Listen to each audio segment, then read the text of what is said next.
just start everything up. Docker, VS Code.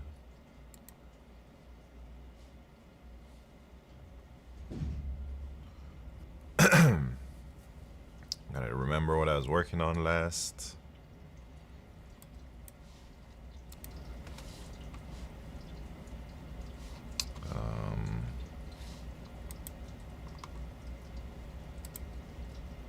What was I working on last?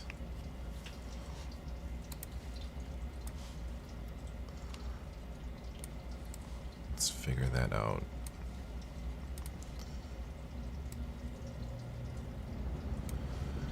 De Jesus in the house. What's happening, man? Welcome back. Man's come through last night, but I was too locked in. Hey, no worries, man. What were you doing last night? Studying or locked in to something else?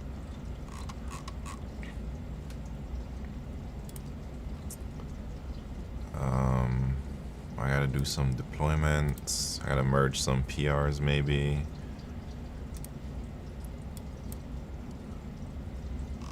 Alright, let's do it. I low-key built a CLI lovable on Cloudflare.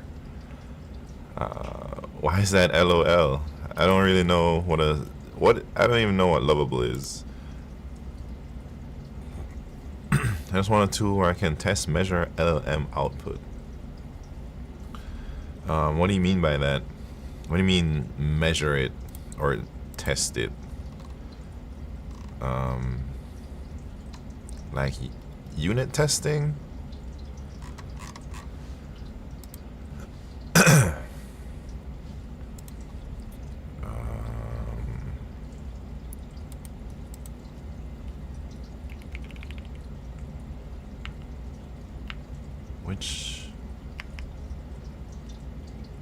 I don't remember which is what, man.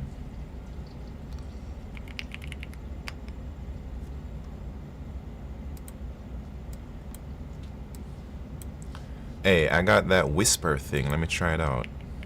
Whisper flow? What's it called, man? Whisper flow? I swear I installed it. Lovable is a platform where you can build websites, apps with natural languages for vibe coders that have zero engineering experience. But you got some engineering experience, right? Alright, I downloaded this Whisper thing so that I can talk to my LLMs instead of typing to them. So today I'm going to be testing that out. Maybe I should have put that in my description or whatever. But I gotta set everything up first. So I have two LLMs running. One, hold up, I gotta sneeze, but it just went away. Dang. Jeez. Agent 2. So Agent 1, Agent 2.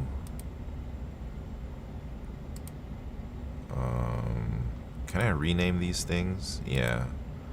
I'm gonna call this Agent 1. I'm gonna call this Agent 2. I want to test nuanced stuff, like how to make small websites with it and get reports on speed, token usage, etc. I don't know if this is going to be useful at all, but just messing around. Yeah, it sounds interesting, I guess. That's what I like about this whole LLM AI era, is you can like make tools that maybe you wouldn't have wanted to spend the time making before, because you don't even know if it's gonna work or whatever. Like, it's so easy to just build things now with LLMs.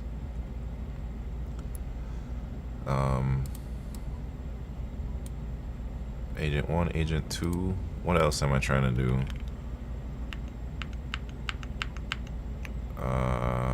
Well, let me just run to see what they're each working on, to see what Agent 1 was working on. I'm one of them people that's always curious about stuff, but now I can scratch that itch. Yeah, I've always liked building things, but then it's like too much work to like build things, complex things, or even not so complex things. It's a lot of thinking power, man. But it's nice to just offload lots of the heavy lifting to the AI. Wait, I also gotta run the back end.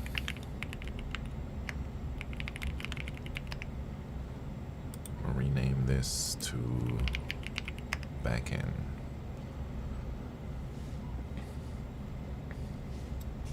Alright. Are we ready to try this? Let's see. This is... What is this?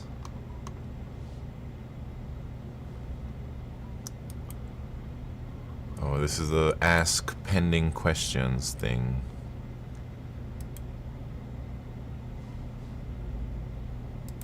Yeah, so...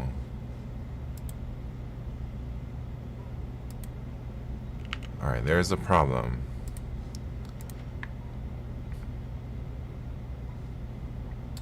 Alright, let me try and talk to Claude. Wait, how come you solved many coding problems on LeetCode yet have such good volume here? Octa elliptical, what's happened, man? So, man, I used to work in a restaurant about 14 years ago, maybe 13 years ago or something. And they used to have me cut my hair. I had like really short hair. And then once I quit that job, I decided to learn programming, man. And 13 years ago, when I took up the programming, I said, all right, from now on, I'm not gonna cut my hair again. And the length of my hair is going to represent the experience I have as a programmer. So I've still stayed true to that.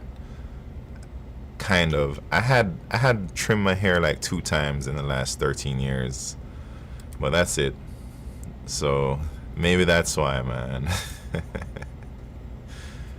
I always thought the longer your hair, if you have long hair or like not normal hair or a not normal appearance, but you're still able to hold down some type of work, you know, professional setting or whatever, that's like that's like your skills speak for itself, and I don't care how you look. You could look crazy, but you're so skillful that they just overlook your appearance and they hire you anyways. So I always thought it was kind of like a flex.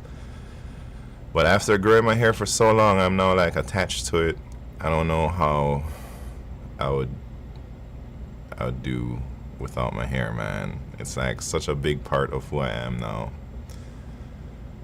And I like to think that I'm not religious or anything, but there's a religion in Jamaica called Rastafarianism, and they believe in basically not cutting your hair, man. Kinda. It's more like you don't inflict self-harm to your body. And since your hair is an extension of your body, when you cut your hair, you're destroying your body, man. That's the only part I kind of take to. And maybe the smoking thing, but that's it. And the music. Anyways,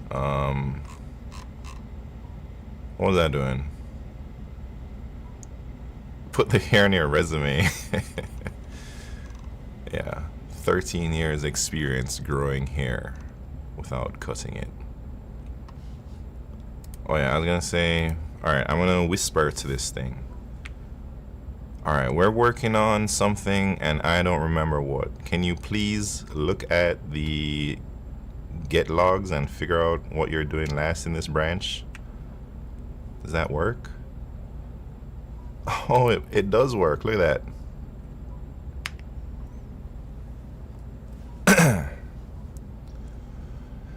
Strong roots you have? I don't know, maybe. You can sell hair too if it grows too long. I don't think I can grow that much hair to sell it to make any money. And I don't think people want to pay how much it's worth to me. You know, how much they'd have to pay me to separate from my hair is a lot of money, man.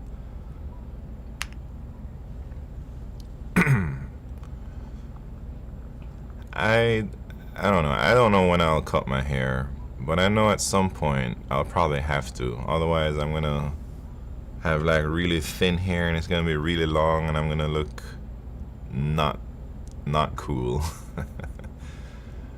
So at some point, it's gonna have to happen.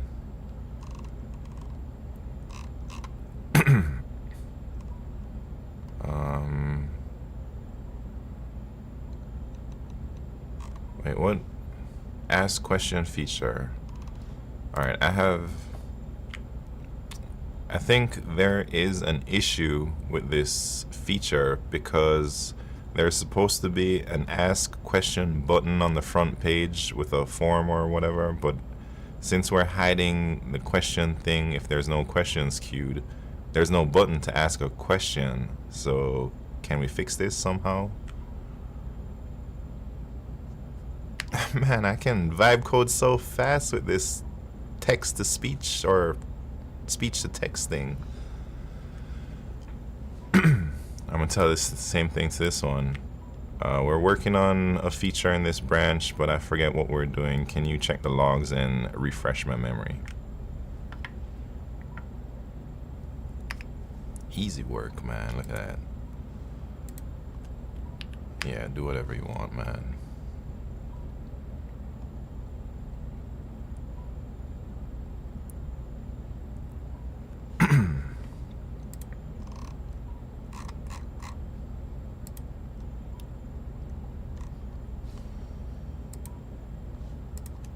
Alright,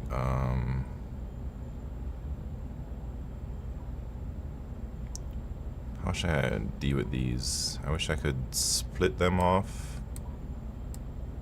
Like, combine them and split them, but I don't know if I can do that. Maybe I should take it out in its own window. But then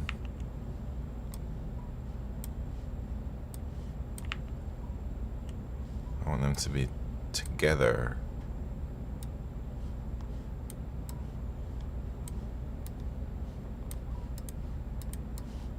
Oh shit. Nah, and then I want them to be like side by side. There we go. That's what I like. Alright, Agent 1 is doing something. Agent 2 is doing something else. I think these are both ready to be merged, maybe. Let me check the questions thing.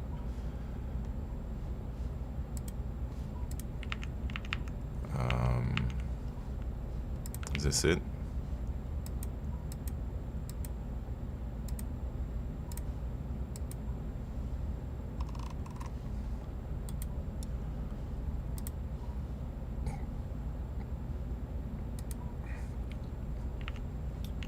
Alright, let me say.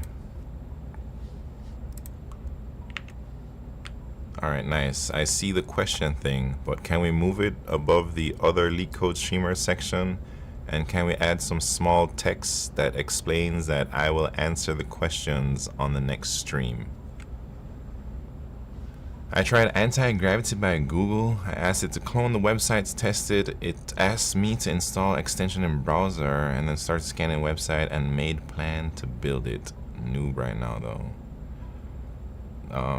Yeah, I still have to try Anti-Gravity. I've heard good things about it, but even with Anti-Gravity, people say like Cloud Code is still king of the castle for coding.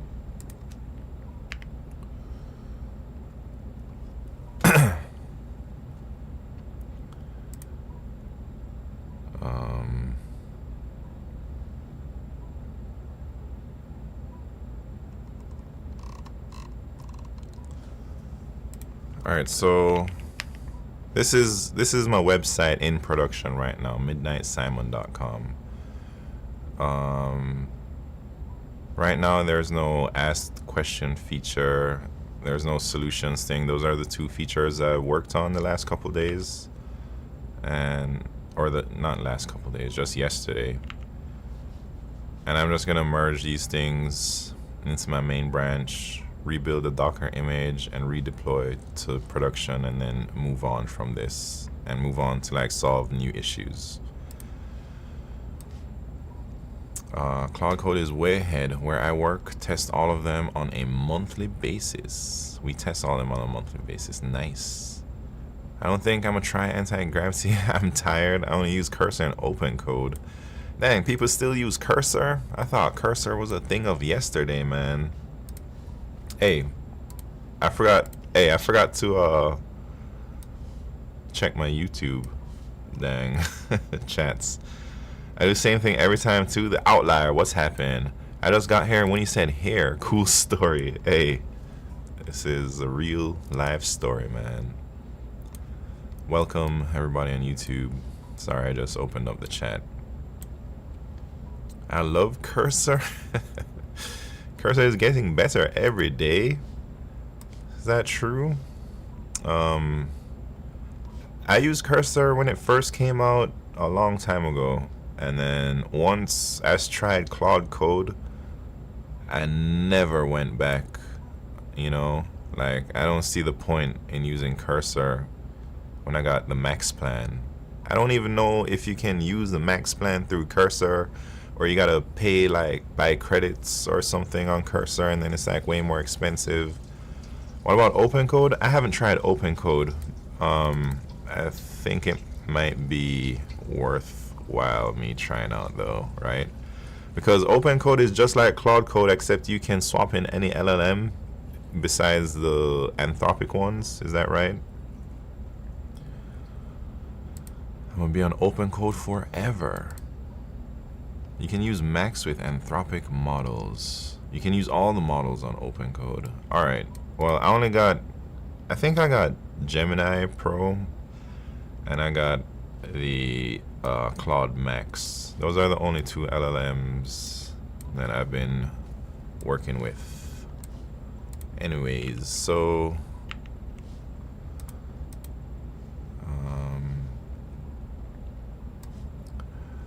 well, the terminal experience is better than desktop experience for Open Code. I'm a desktop boy, so waiting for it to catch up.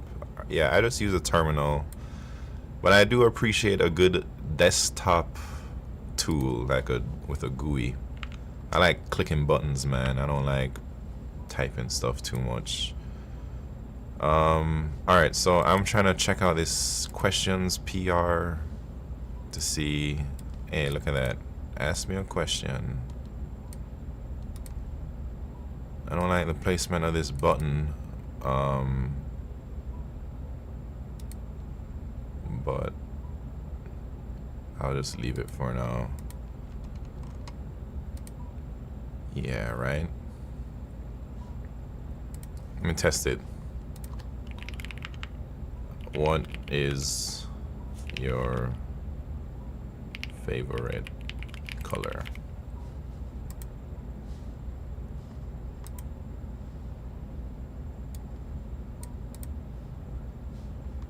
All right. Sure, it works. How old am I? I am almost really old. I'm almost 40. I'm real close to 40.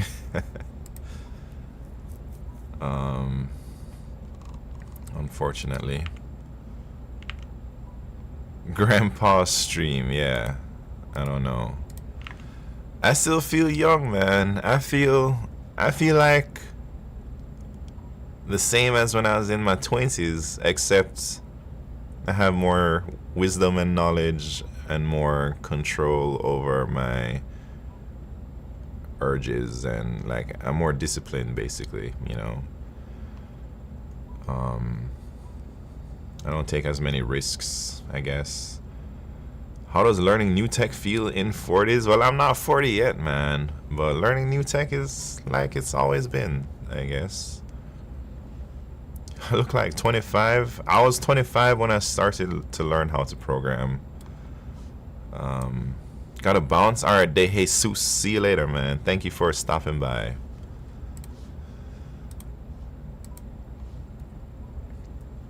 Alright, we're gonna merge these things, man. 37 here. Dang, it's a bunch of... This is the old people club or middle-aged person club. Hey, whenever I watch movies now, or even old movies that I watched when I was a kid, and I look at like the adults in the movie, and I'm like, dang, I'm older than the adults in the movie, you know? Or anytime I'm watching sports, I remember as a kid or a teenager, I used to look at sports and all the athletes, I'm like, wow, they're so old and strong and good and, you know, elite athletes. And then now when I watch sports and I look at everybody, like, dang, everybody on that field is younger than me. Doesn't feel great. Everybody on that field has accomplished way more than I have, you know? Anyways. And then I have so many gray hairs now. What are we doing? We're merging this PR, right? I'm gonna just merge it. Looks good to me.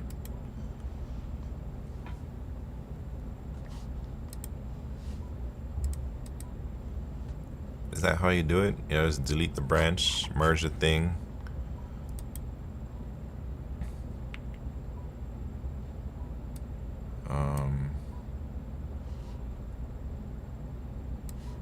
Why don't you build your own coding agent in your server host AI model? Maybe fine tune and connect this to website so I can ask questions. That sounds a little bit intense, man. I don't know how to do any of that. Conflicts. Man, I hate resolving conflicts, man.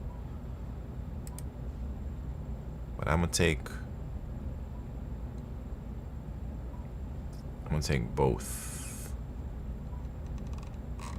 Yeah, mark as resolved, maybe. That one was an easy conflict to resolve, but sometimes those get so crazy, man. Like, it's so frustrating when there's big merge conflicts.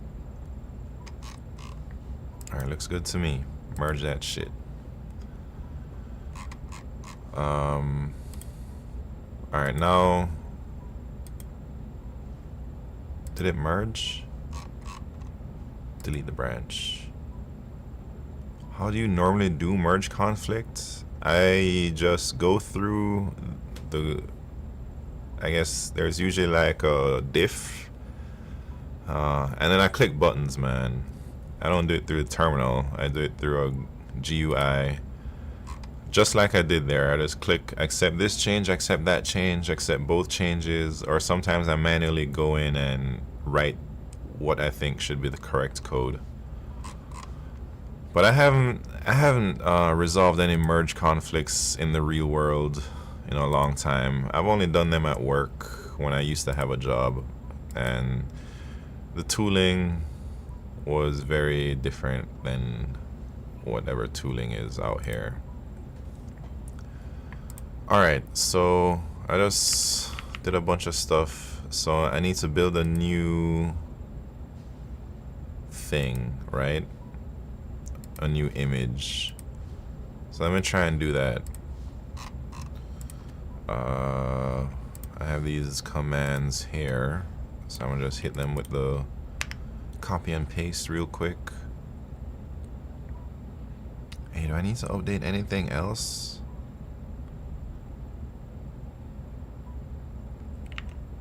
I don't think so.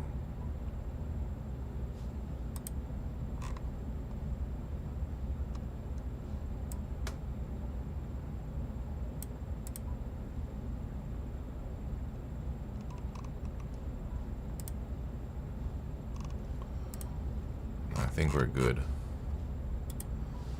Alright, we just built it. Let me push it. What the hell is it called, man? This thing. Clicking buttons.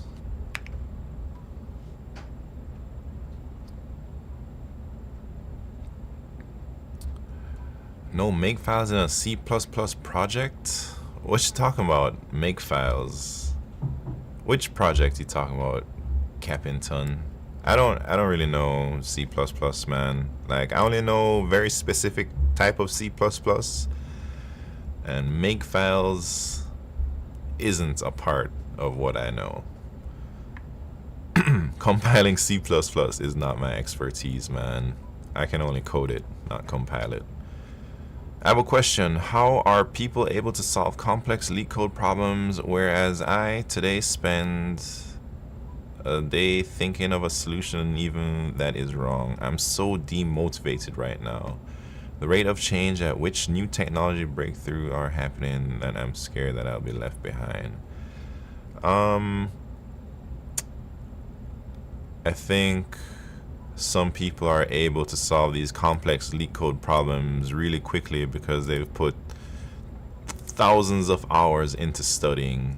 I'm not sure how long you've been studying leak code, Suraj, but if you're under 100 hours or even under 1,000 hours, I think this is completely fine and normal to struggle with complex leak code problems. The fact that you're spending a whole day thinking about the solution is good, because that's how you get better. You have to think about the problem and keep thinking about them. I know some people who will sit down with a leak code problem and they'd spend literally 5 hours, 6 hours on the same problem, and they won't give up. They're not going to read a solution or look at the answer. They want to figure it out themselves. And sometimes they do get to that solution, man. I don't think I'm one of those people. After about an hour, sometimes an hour and a half, that's when I just give up and I just revisit later on in life. Set of code first, do with pen and paper. A pen and paper works really well, even though I don't use it too much. Alright, just pushed everything. Let me see if I can deploy this thing.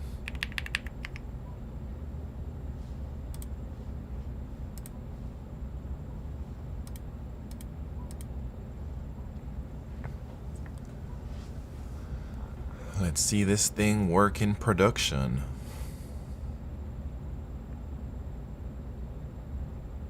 If it even works, man.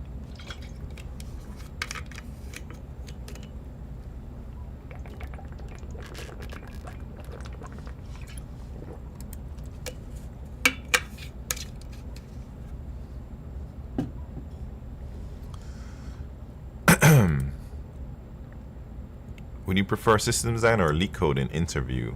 I 100% would prefer leak code because I've trained so many hours in leak code.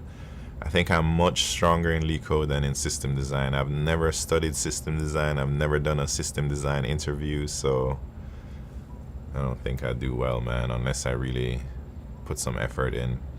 My name is Tito. What's happening? Welcome. Alright, we just deployed that thing. Let's see. It's not there, man.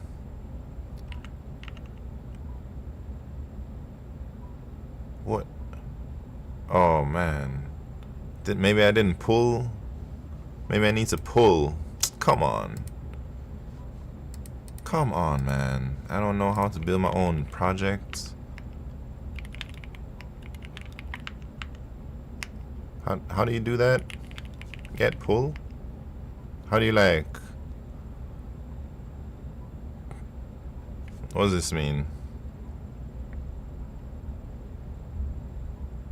Does this mean a bunch of stuff changed? Should I rebuild now?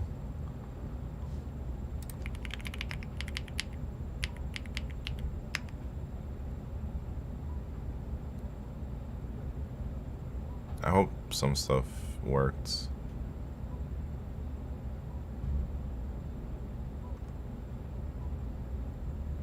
Anyways, we'll see.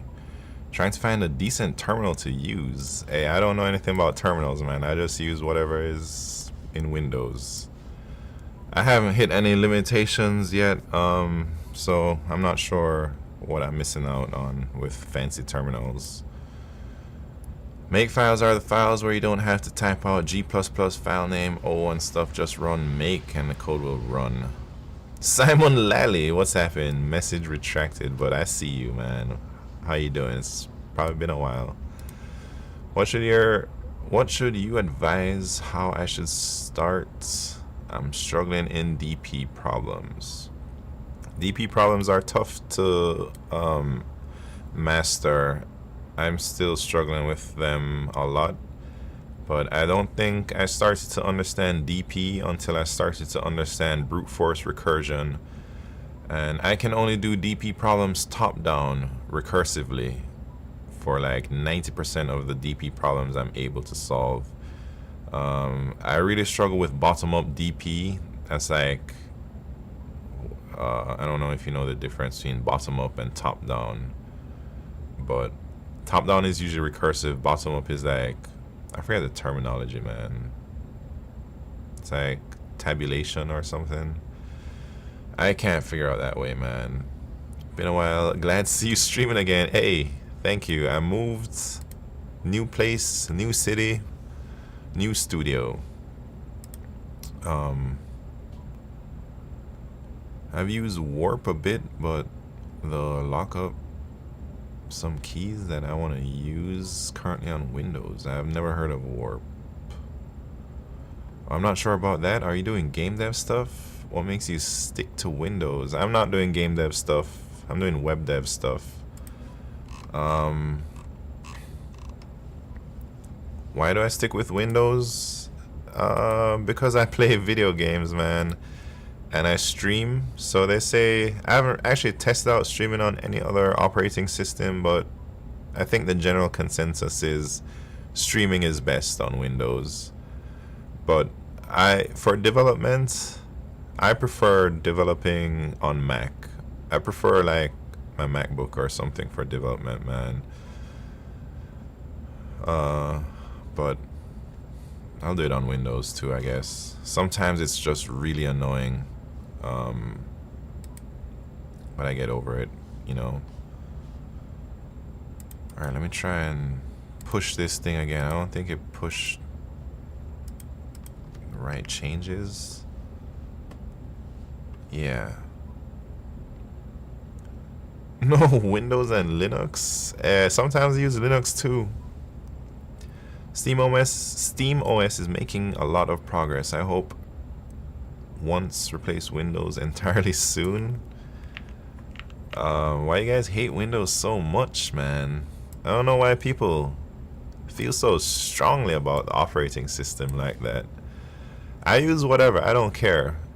Like, I like Mac, I like Windows, I like Linux for development and, you know, things.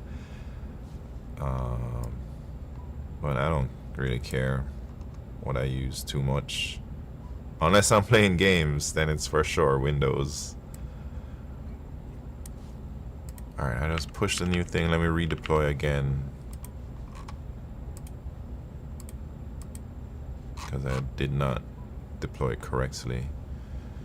Warp is pretty nice for an out-the-box solution. They have some pretty nice UI and whatnot, just running into a couple of issues that annoy me.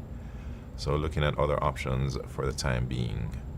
I hear people talking about NVim or some junk like that, Tmux. On my Mac, I used iTerm 2 for a long time. I don't really know what else is out there. Ghosty? Jacob Codes, welcome to the party. I only feel strong for Mac iOS because it's isolated and overpriced. Yeah.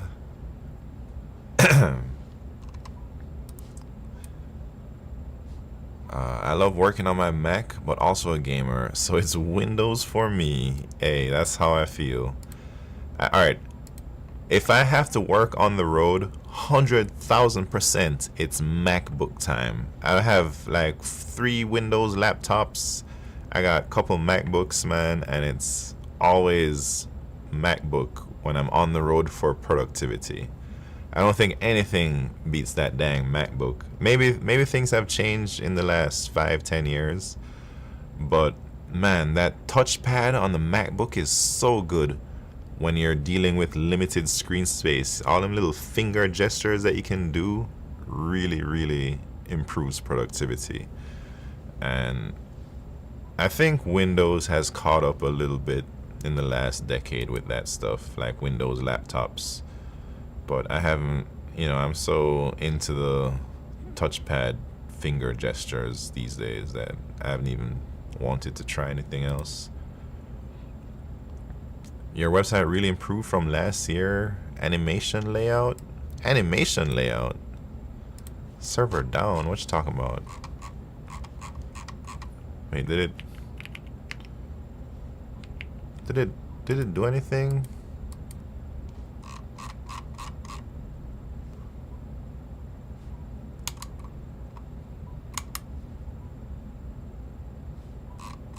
I don't know what's going on here.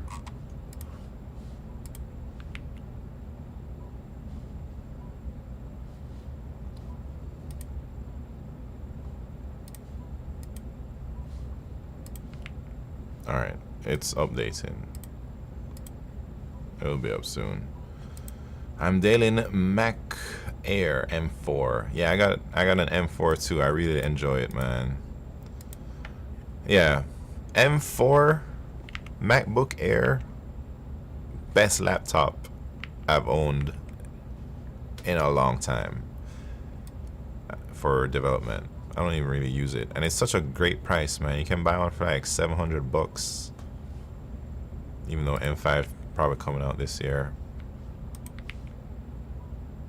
Hey, where the hell are my updates, man? Hey, how do I update my dang thing? I don't know how to use GitHub apparently. Do I have to like get fetch?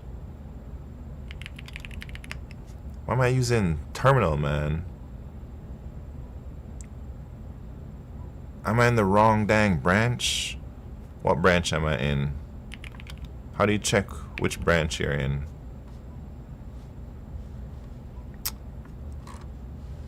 Man.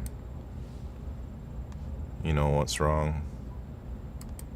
I'm trying to use the terminal. That's what's wrong.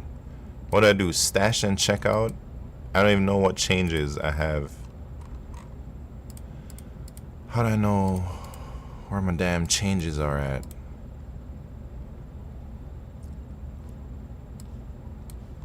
I don't have any changes. Oh, these changes. Alright, don't look. I gotta look at my. Yeah, I gotta look at this stuff.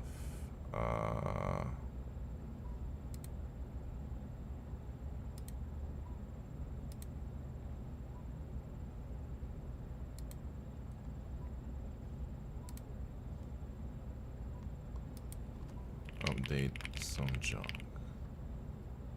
I even think I should have my ENV thing in there, man. Whatever.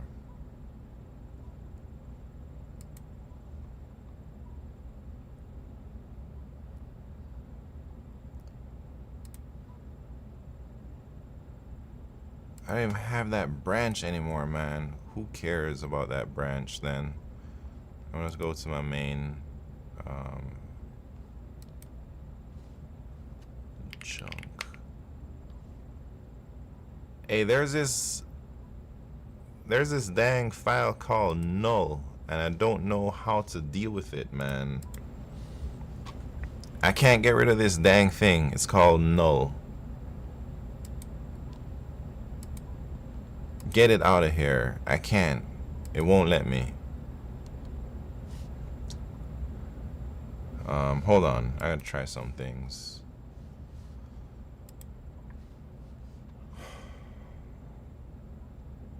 Just get ignored? Hey, that's a good idea. That's a good idea. But it still bugs me that it's there. It's just like an empty ass file called null, you know?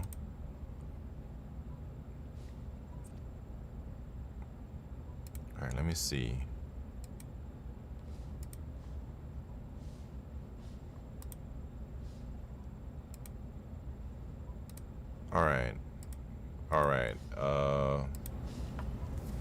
I think I'm... No, that's not... I think I don't know what I'm doing, man. It's quite obvious. What should I do? Force checkout? I want to... null is when AI uses bash and it returns null and Windows create the file. Common shit. I see. I don't want to stash, do I? Sure.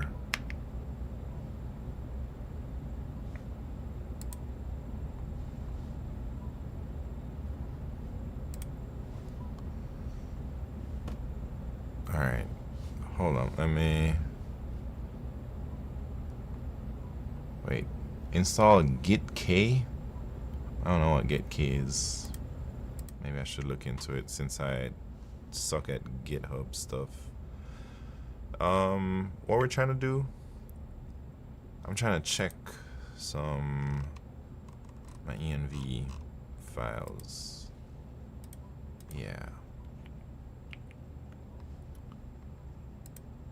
Hey, how come it's not ignoring my env.local? It's in my git ignore. It's crazy. They're tripping.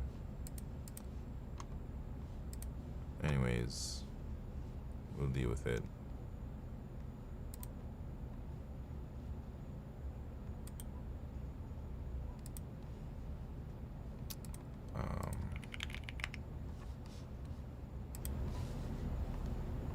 Alright, here we go. Let me rebuild this dang thing one last time. With all the new updates. And then I'll deploy it for the third time.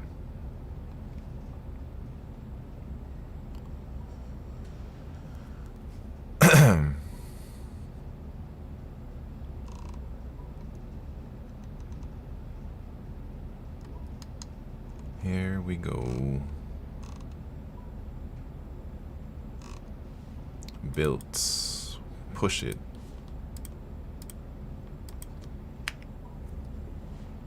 It's pushing. Oh yeah.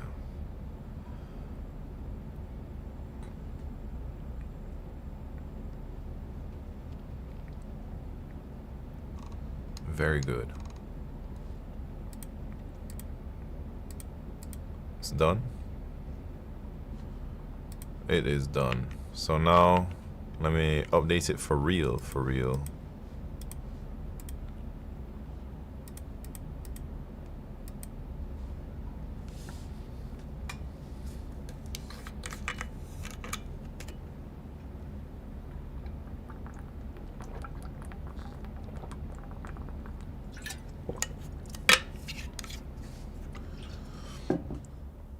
All right, man.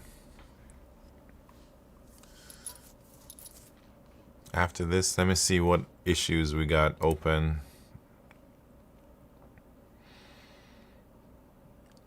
This one should be easy. I can just feed the AI. Where's my AIs at?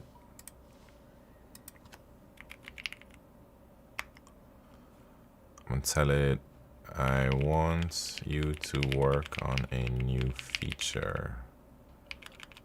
It is in this. Why am I typing to it, man? I guess I have to paste a link. I need you to create a new branch from main and start working on this feature. It should be an easy implement. Let me know when you're done. What's the other agent gonna work on? Hey, it still didn't do anything, man. There's no ask a question button. Oh, Jesus. But it was there. I had a debug. Oh, but check out my solutions directory. Check my deployment logs. No, it definitely deployed. Like, my questions thing is here for sure. But my ask question thing isn't around. Why it doesn't work, who knows?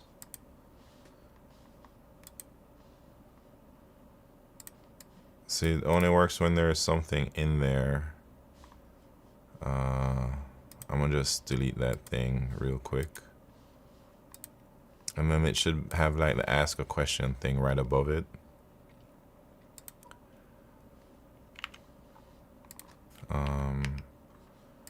Alright, I might have to tell... I'm gonna tell this something. First, clear the context. I need you to make a new branch from main and then work on a bug. The bug is there is supposed to be a section for ask Simon a question on the front page, and it's not there. It only appears when there is a question in the question bank, but I want the ask question button to appear even if there is no question in the thing. Oh, you know what I did? I didn't commit that change that I fixed earlier and push it. That's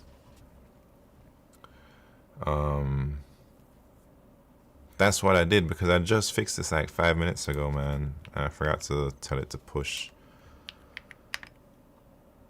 It's in your stash. Yeah, I'll just make it redo it again.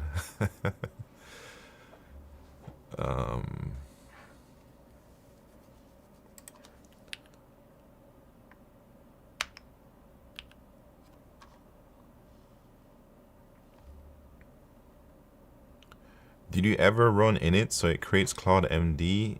It will most likely index the project, but you can also add how you want it to handle GitHub, like new branches, releases, versioning, and if you got a flow for Docker, etc. I did do an init, but I never really gave it specific instructions. I'm not very organized, to be honest. Maybe I should try and get organized.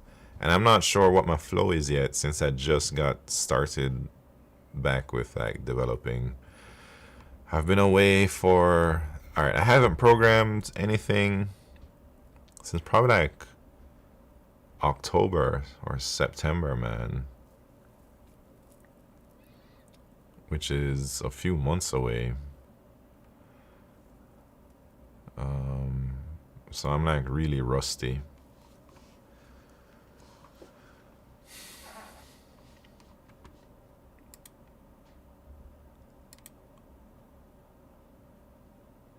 All right.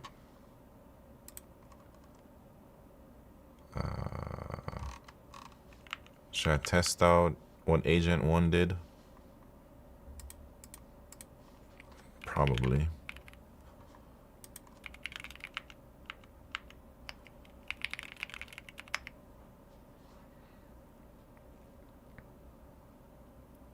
Using Cursor or Claude Code? I'm using Claude Code.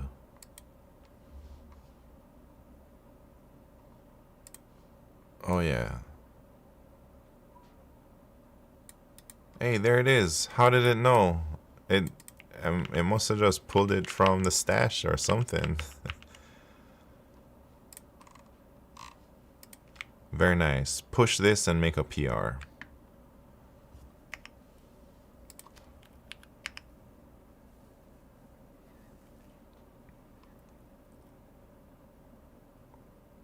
All right, what the heck is this thing working on, man? Did I tell it to do some work? Oh.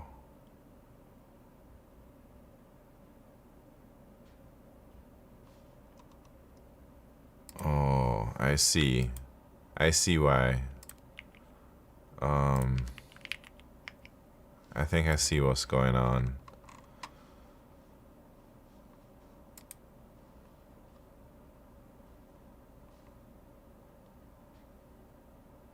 Why does it say I got two, I guess.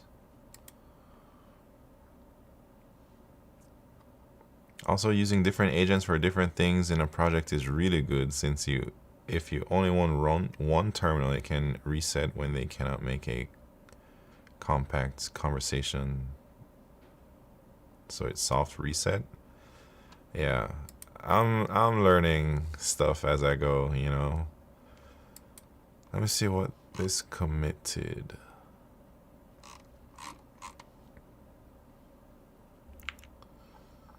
I don't know what's going on, man, but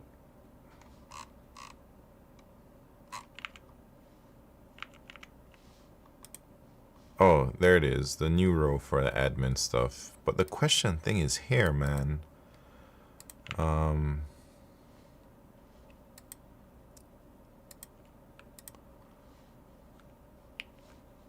gonna just merge it. Looks good to me.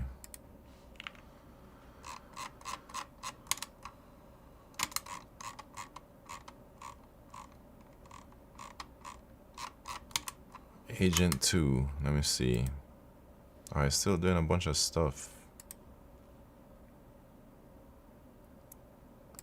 I'm gonna tell this one. I think we forgot to commit a change with the ask question bit ago. Maybe it's in the stash. Can you check?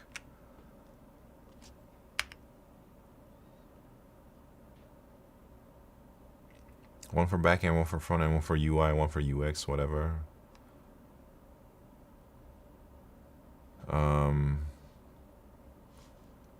Well, I'm not on that level yet. I can barely keep 2 running right now, man. But I'm trying.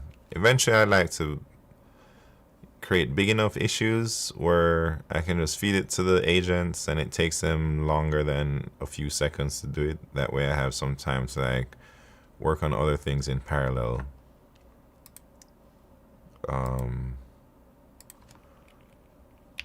Yes, that's the change.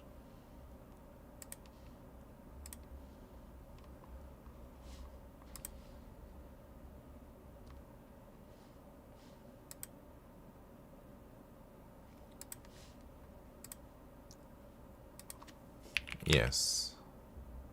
Oh wait, I already merged it, man. No. Stop. I already merged that PR. Make a new thing or whatever. Dang, why am I still typing?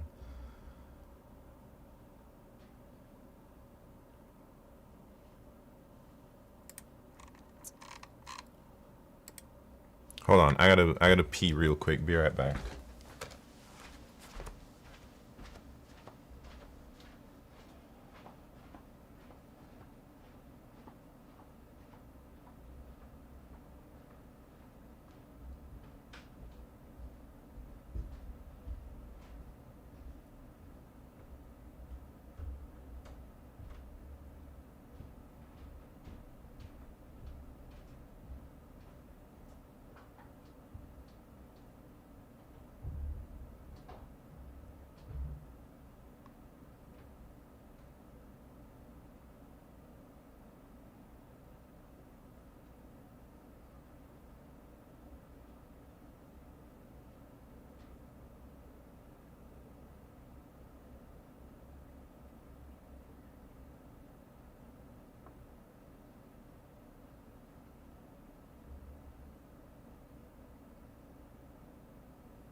All right, I'm back. Still using Remix. Yes, I am using Remix, even though I've heard it's kind of old now. Maybe I should update it, but we'll do that. some other time.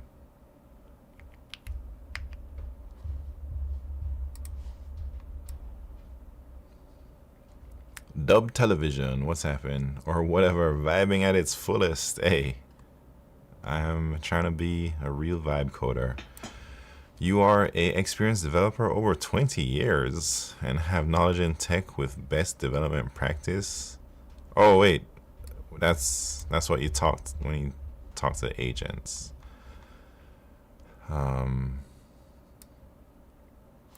Yeah, sometimes I tell it some things like that. All right, let's see. They got new. Oh shit. New PR. I don't even test it, man. I'm just gonna send it. Delete the branch.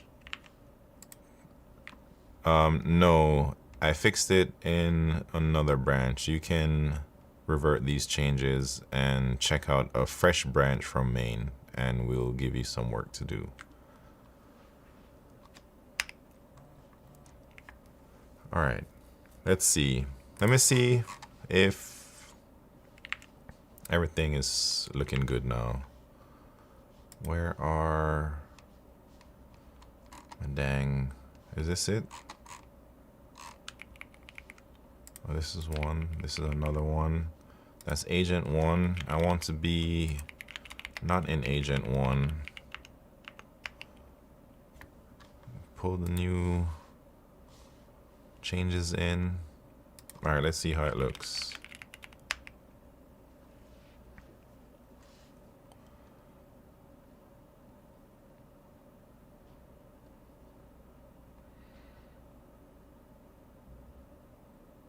Dang, it's only been an hour. I feel like I'm getting some stuff done.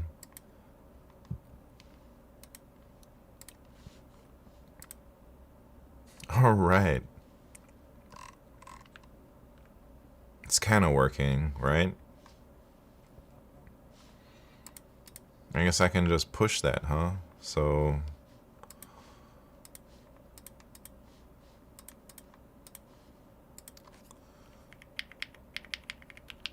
I'm gonna build again. I'm gonna push it, and then I'll work on a new a new issue. I'm not sure which issue to hit. Let me see what I got open.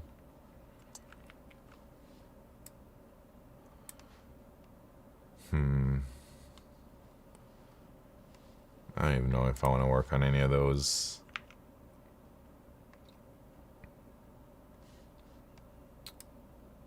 All right, let me just upload this thing real quick. There are a few things I want to work on that I haven't put under the issues. Maybe I should do a little bit of organizing and add some new issues to the GitHub.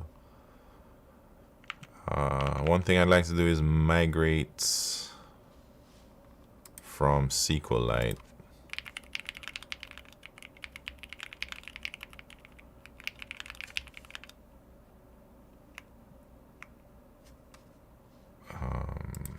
I have some things saved in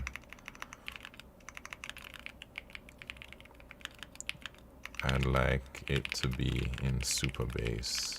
It's confusing having separate DBs. New issue, admin page to add, edit, remove supporters and type racer champs. Well, maybe I should do one page for supporters. I like a page where I can edit all of my supporters, like add more stars or things like that. Maybe change. Well, I'll talk to it about more details. We'll create another issue. Admin page for Type Racer. Need admin page to edit Type Racer champs. Like editing the dates and WPMs or username or whatever. Dang, why am I typing when I can be using the whisper thing? I need to remember that. So, where are we at? Oh, we're trying to upload and deploy. Oh, wait. Remix, not bad. It was great ideal. It's just the people behind it don't know where to go. In today's world, Remix wants to be known as framework that implements AI easy for applications. Yeah, I don't really keep up too much with what's going on. I don't know why I chose Remix, honestly. It's kind of random. But it's working. But now it's like old. Is Remix a thing still?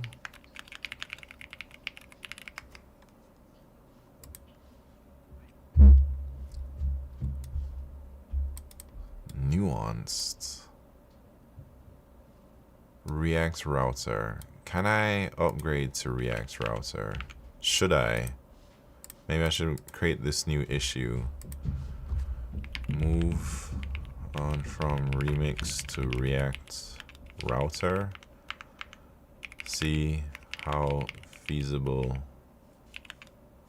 this is. Hope it's easy. Great issue descriptions, huh?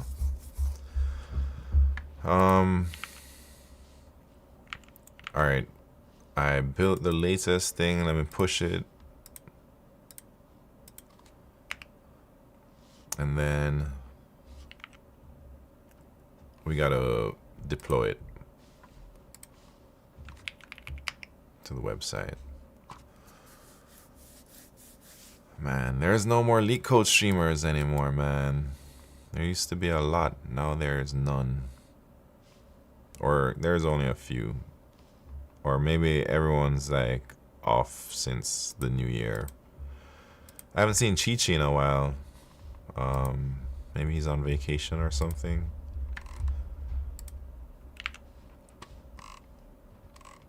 Alright, where are we at? Oh wait, I have another idea.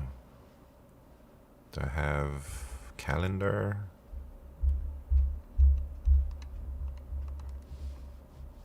New issue. Event calendar that shows my schedule. I'd like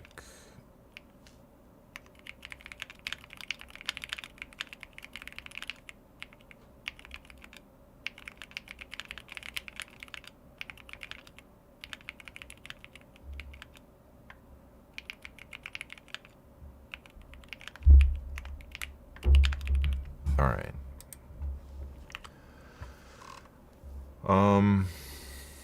What are we trying to do? What are we trying to do? We're trying to deploy. Let's see if it pushed. Yes, trying to deploy this new thing.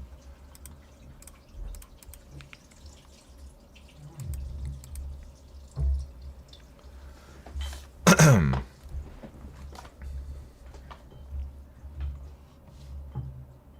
I'm hungry. I only ate a bagel this morning, man. Maybe I should have eaten something else. Something more.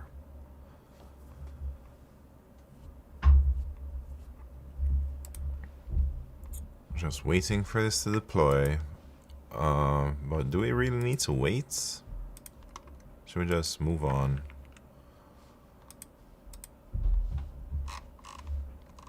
Oh, I want to wait. I want to see it to see, make sure it works.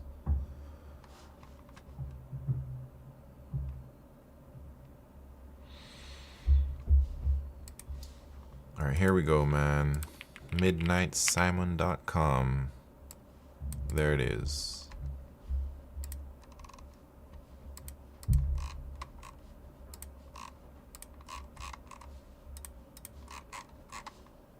And then all my admin stuff is below.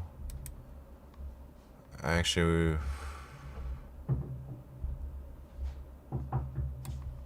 I want to change this part up a little bit, but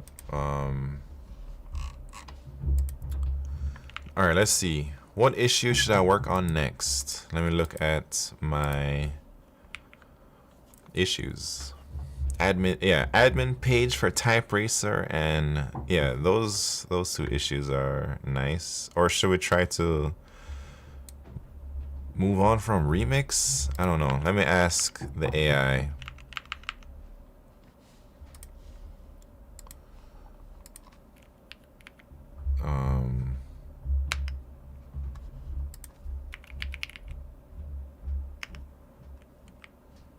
My project is using Remix, which is a bit old. Do you think I should migrate to React Router?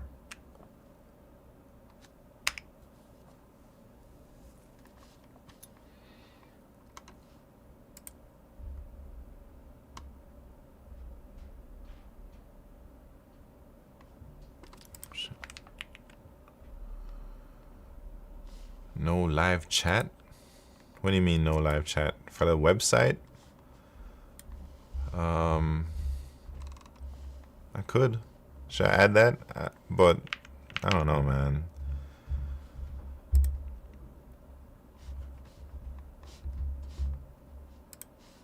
At work, if you ask your boss, our stack is a bit old, should we migrate? What would they say? Sometimes it's like, yeah, we should migrate. But hey, Opus ain't my boss, man. I am Opus's boss. It's like your boss asking somebody on the team whether they should migrate or not. Never? No. I don't think it's never. I've done tons of migrations at work. At least 2 migrations. Not tons. Wait, what is it saying? This is a reasonable consideration. Here's the context. Remix merged with React Router. Blah, blah, blah. Should you migrate? React Router is the official continuation of Remix. Future updates, security patches, and new features will be in React Router.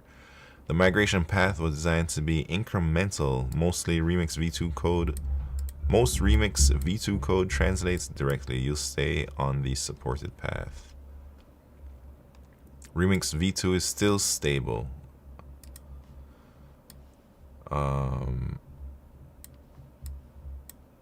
I think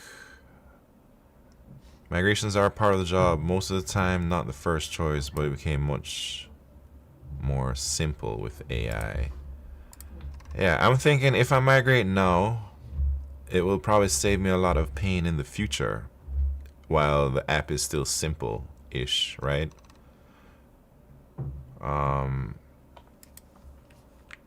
Yes, let us assess the migration scope and reference the official migration guide to see what needs to be changed. Just do an assessment, man, and let me know what you think.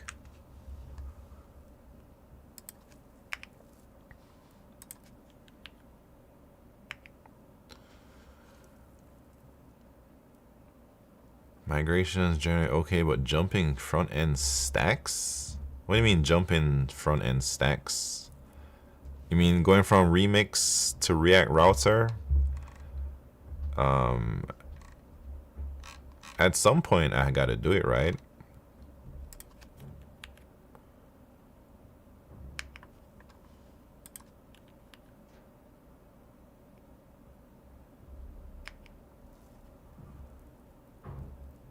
I'm not suggesting you should not do anything. I was just joking around. Yeah, I'm leaning towards maybe I should do it, but I'm gonna see what Claude says. Move to Svelte. I don't know about all that, man. Like, I imagine this migration shouldn't be too bad if React Router is the official continuation of Remix and they have like documentation on how to migrate, you know, or upgrade. What are you using for speech to text? I'm using this thing called Whisper Flow.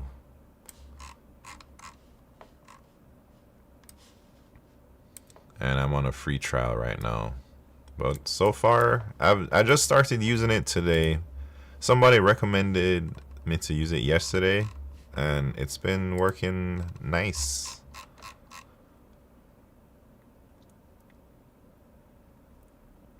So I don't want to have the second agent do any work if we're going to be migrating. Maybe I want to do the migration first and then start to tackle some of the other issues. Svelte equal headache. I've never done any Svelte anything. I think, man, there's like, I use something else besides React. What are some other popular front end things? I can't remember what, man. Oh, it was Vue. I used Vue for my typing website that maybe I'll start on next week. I've already started on it, but I haven't started on it on stream in a long time.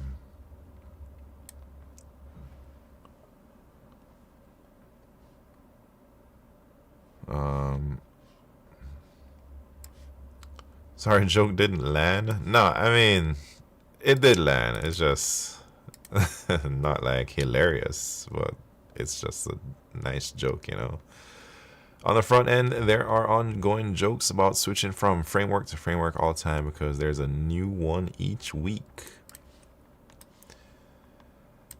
Yeah, I think my project is still pretty young and simple, so I don't know. Maybe I should just migrate. The migration is worth doing and should be relatively smooth because I've already done the hard work by enabling all future flags. Yeah, I did that for sure. Codebase uses standard patterns. Yeah.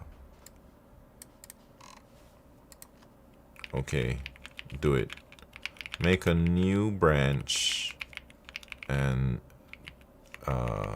from main and do the migration. Think really hard while doing it. What was the term you used to tell Claude to like unlock more power? Think really hard. Was it super think or mega think? Ultra think maybe. I forget. Next.js. Oh no, not Next.js. Vue. It was Vue. Even AI can't understand Svelte. Yes, do that.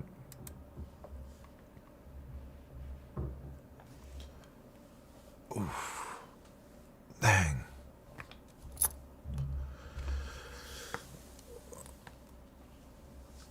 Oh, Jesus. I've been trying to pump some iron lately, man. Try and get swole. I'm trying to bench 225, but I'm not there yet. Like, not just max 225. I'm trying to rep 225, man. How long until I can do that? I don't know.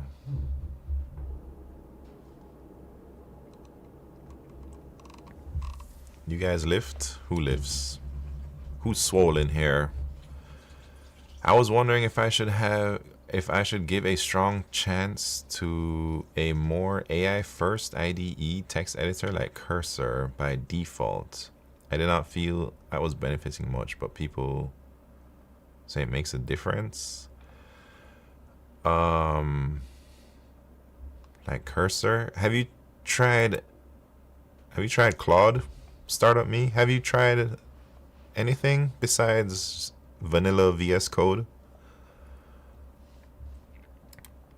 I used to use Cursor briefly until I tried Claude, and then it's like I don't really see the point in Cursor. I guess Cursor you can swap out LLMs and stuff, but then you're still paying a bit more with the ad hoc API pricing or whatever. But I think, like the Max plan gives you great value for your money. I'm not even using the Max plan to its full potential right now, but hopefully I will be soon. And then there's open code. Yeah, I mean Claude CLI. Like, it's called Claude Code. But there's also open code that people have been telling me is really good. So you could probably start there.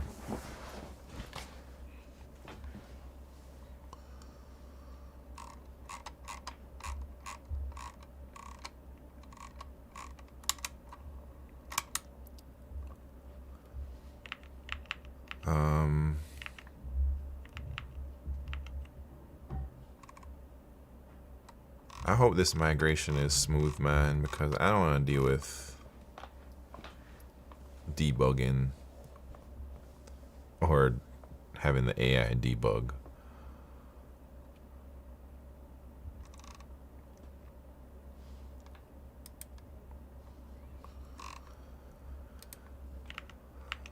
All right, what's in? What should I work on? Oh wait, this is the issue.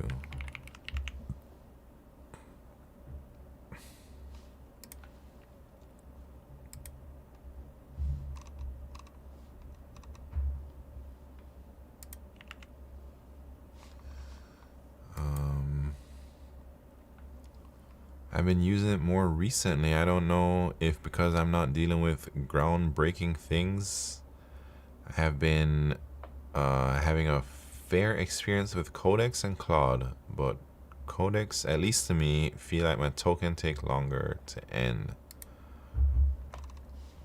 I haven't even tried Codex, man.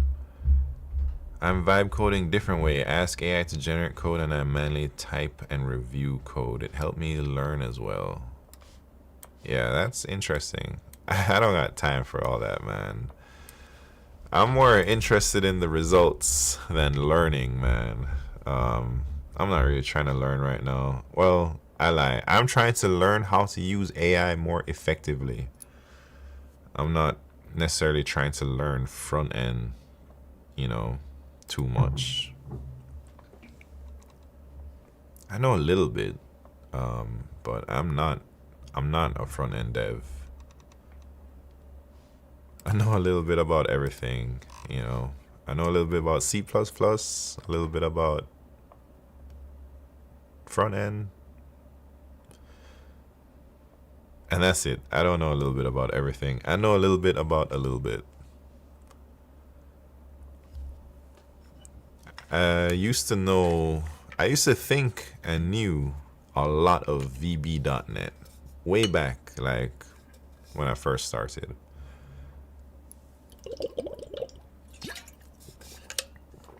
I don't even think people use VB.NET anymore. You use VS Code as your main coder? Yeah, I do. FPS CPU and Avul said, welcome. How are you guys doing? I'm new to React. Can anyone rate the UX for my project? Let's see. What's your project? I don't know. Looks cool. But I'm not a UX person. What can I say? Nice graphs, dark theme, animations, Thanks, I'm gonna follow you now to support you. Hey, thank you. Grafana feelings? What? Hey, thank you very much, Avul said. Is it because I used VS Code as my main coder? You're willing to follow me? What if I said I didn't use it as my main coder and I used like Notepad++?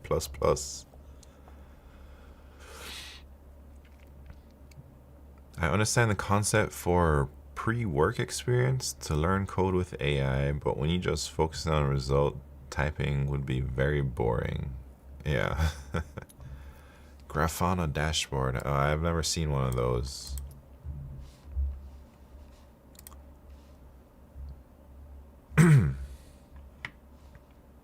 Alright, is this migration gonna work, man? That's what we need to know. It's been running for 7 minutes. Come on, man. I feel like this migration is holding up my progress, you know? It's blocking everybody. This dang migration, man.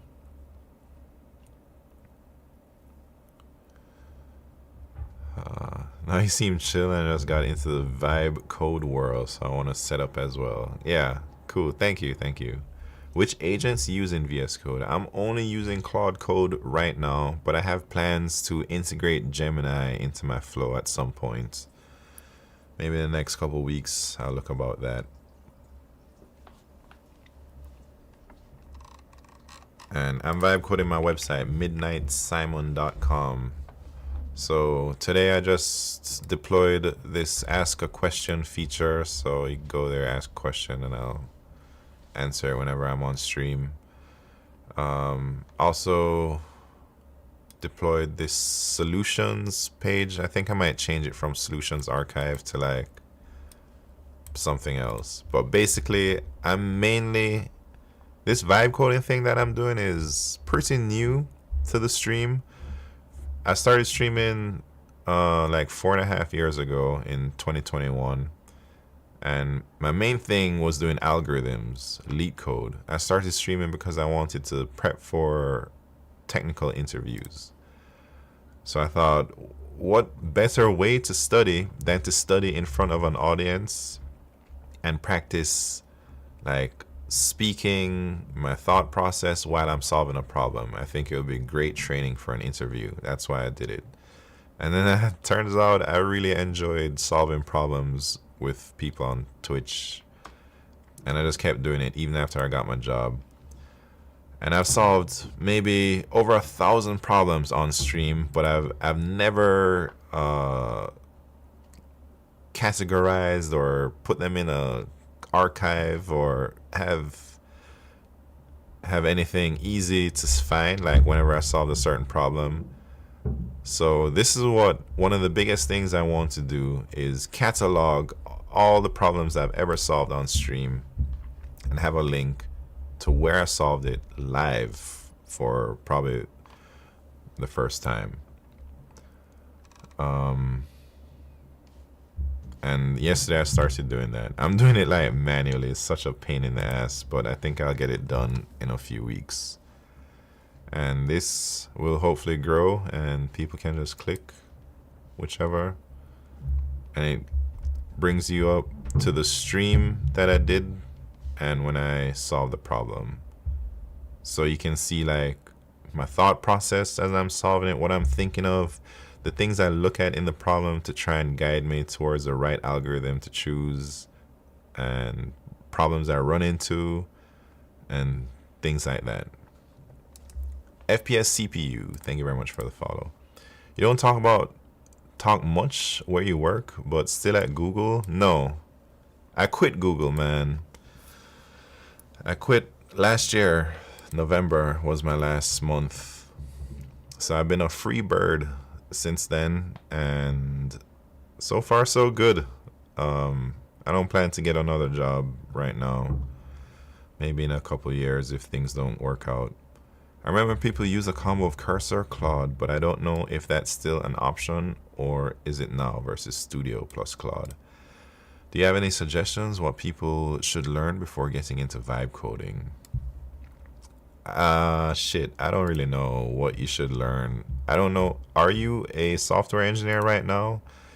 Are you technical? Like, do you know programming, or are you a non-dev trying to vibe code? And I'm not. Never really thought what you should learn before trying to vibe code. I'm a non-dev trying to vibe code. I see.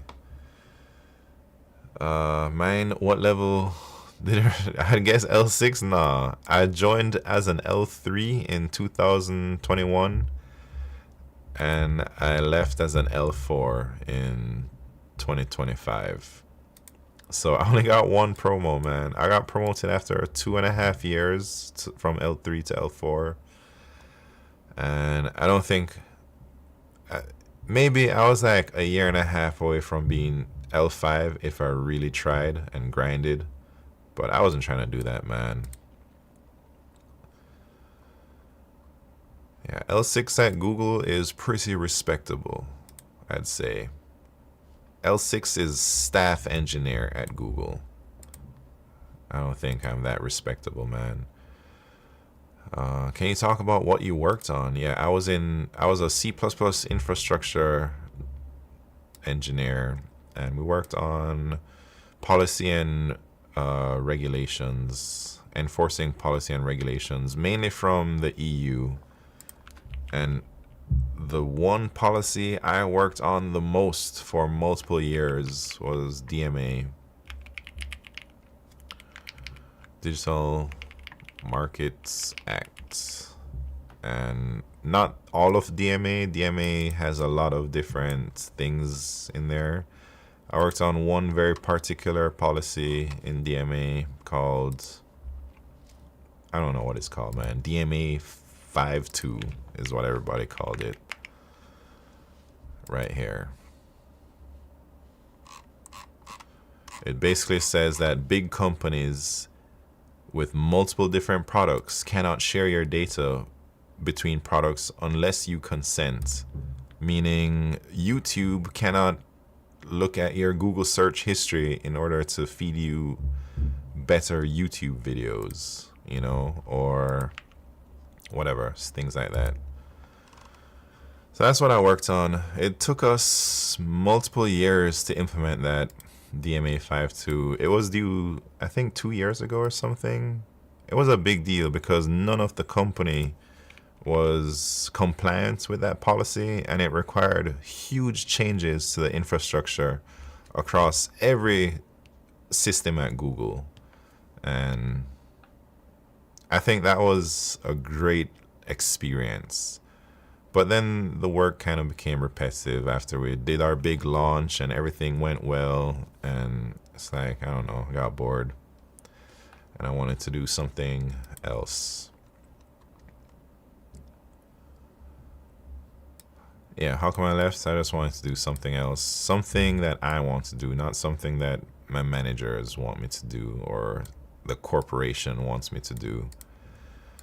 So I just want to build some dumb stuff like my website and other things I'm working on that you'll probably see in time. I think one of the biggest questions all beginners like me wonder is where to start and which combos to use. Man, I think things have changed so much in the last 3 years for developing that I don't really even know what to advise you where to start. But I think if you actually want to build things, it might be beneficial to have at least a basic understanding of stuff. You said you're a non-dev. Maybe one thing that could really, really help you out is learning just simple, like how to use a terminal might be useful for you, man. Simple things that developers might take for granted, just like navigating through your terminal. Big tech is a hard grind. Yeah, sometimes it could be real chill too.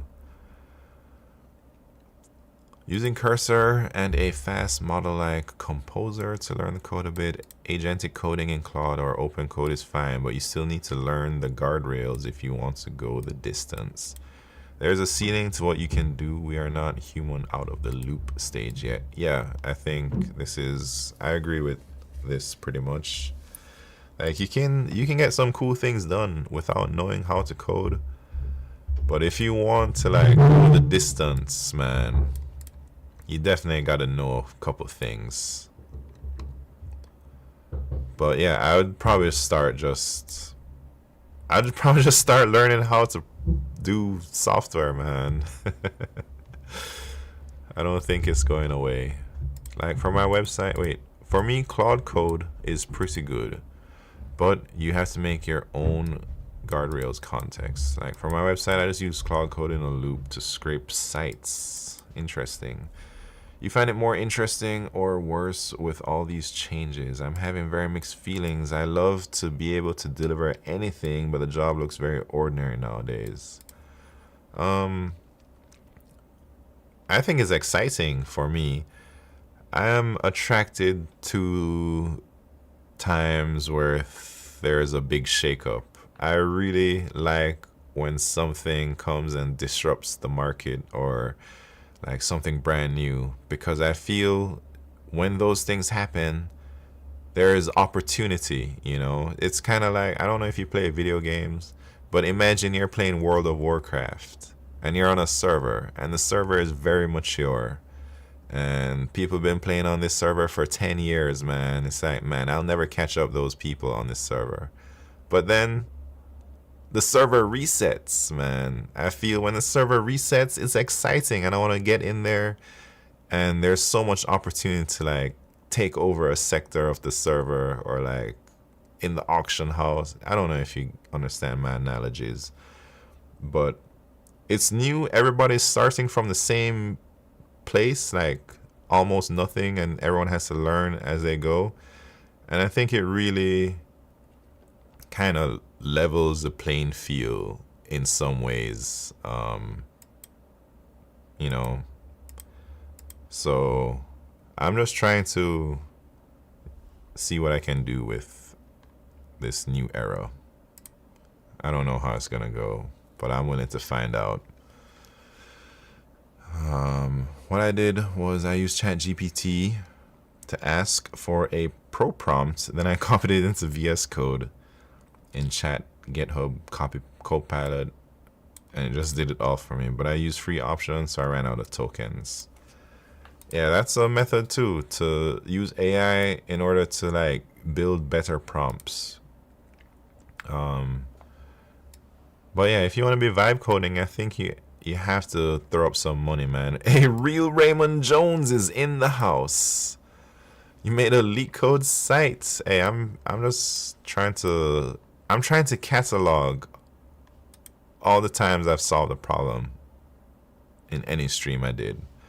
So I started doing it yesterday, man, and hopefully I'll be done in a few weeks. My goal is to have all the thousands of problems I've solved on my solutions archive on my website. Hey, how you doing, Raymond Jones? What's poppin'? How's the babe? Get some models to spit out something simple like Canvas, like a Canvas game or a blog site. Use a fast model and just ask every question about the code you can. Get reasoning models to create learning plans for you on things that are too complex to grok right off the bat. Hey, that sounds like a nice way to use AI to help you learn. How about certain YouTube tutorials which would explain it all and set me up? I don't know any, I don't really watch YouTube that much, man, but I'm sure there's people out there who make videos on that. Yeah, same. Wait, let me check on my progress here, man. Maybe it's blocked. Feel same thing, but I feel that it is because I got a good understanding of how to level up. But what I don't like is that today's feels like, dang, where'd I go? Is that today feels like that who screams the loudest show up more, like LinkedIn posts and those things. That's how it's always been, man. Whoever gets the most eyes on them is usually the person that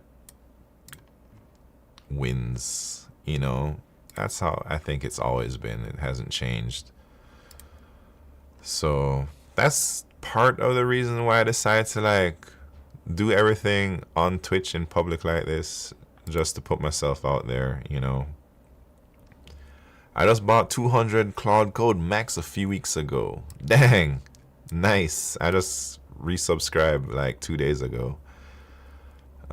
Just working at Walmart and vibe coding and building stuff with Cloud Code. Are you hitting your limits? You can split up 200 a month. It's definitely worth it. But you can vibe code using SOTA open models on open code for free. Yeah, I'm trying to take this thing seriously. So I was like, if I'm not willing to pay 200 a month, am I really serious? You know, 200 is impossible to hit any limits. That is not true, man. Let me say, it's probably impossible to hit those limits if you're only running a single agent. I think in order to hit those limits, you need to start doing parallel agent work. You hit your limits? Not yet, man. But I plan to max those limits out. I just need to get my flow going. So this is like my first week back, man. So I'm not fully in my flow state. But once I hit that flow, man, I'm gonna be hitting those limits all the time. Hopefully, until they ban me and I have to make another account.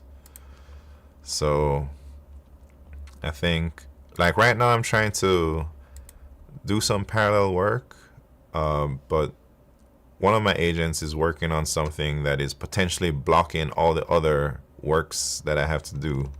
I'm trying to do like a big migration, so I don't want to like add more things to my code base when it needs to get migrated. So everything is kind of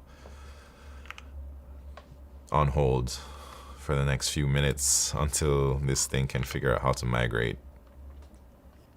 Now is the time for the price hikes. It's coming. Ralph Loop. Hey, I looked into this Ralph Loop, but I want to try it, man. But maybe not today. Maybe this weekend I'll look into the Ralph Loop thing. The Ralph Loop thing, somebody told me about this a couple days ago. It's like you basically have Cloud Code iterate on its own in a while loop, and it just does something, checks the output, it keeps doing it, and it does like incremental iterations and gets the job done. I don't fully understand it though,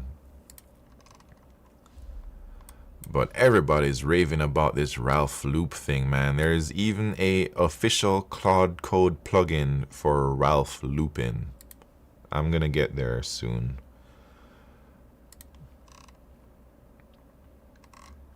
Alright, this thing has been going on 11 minutes now, man.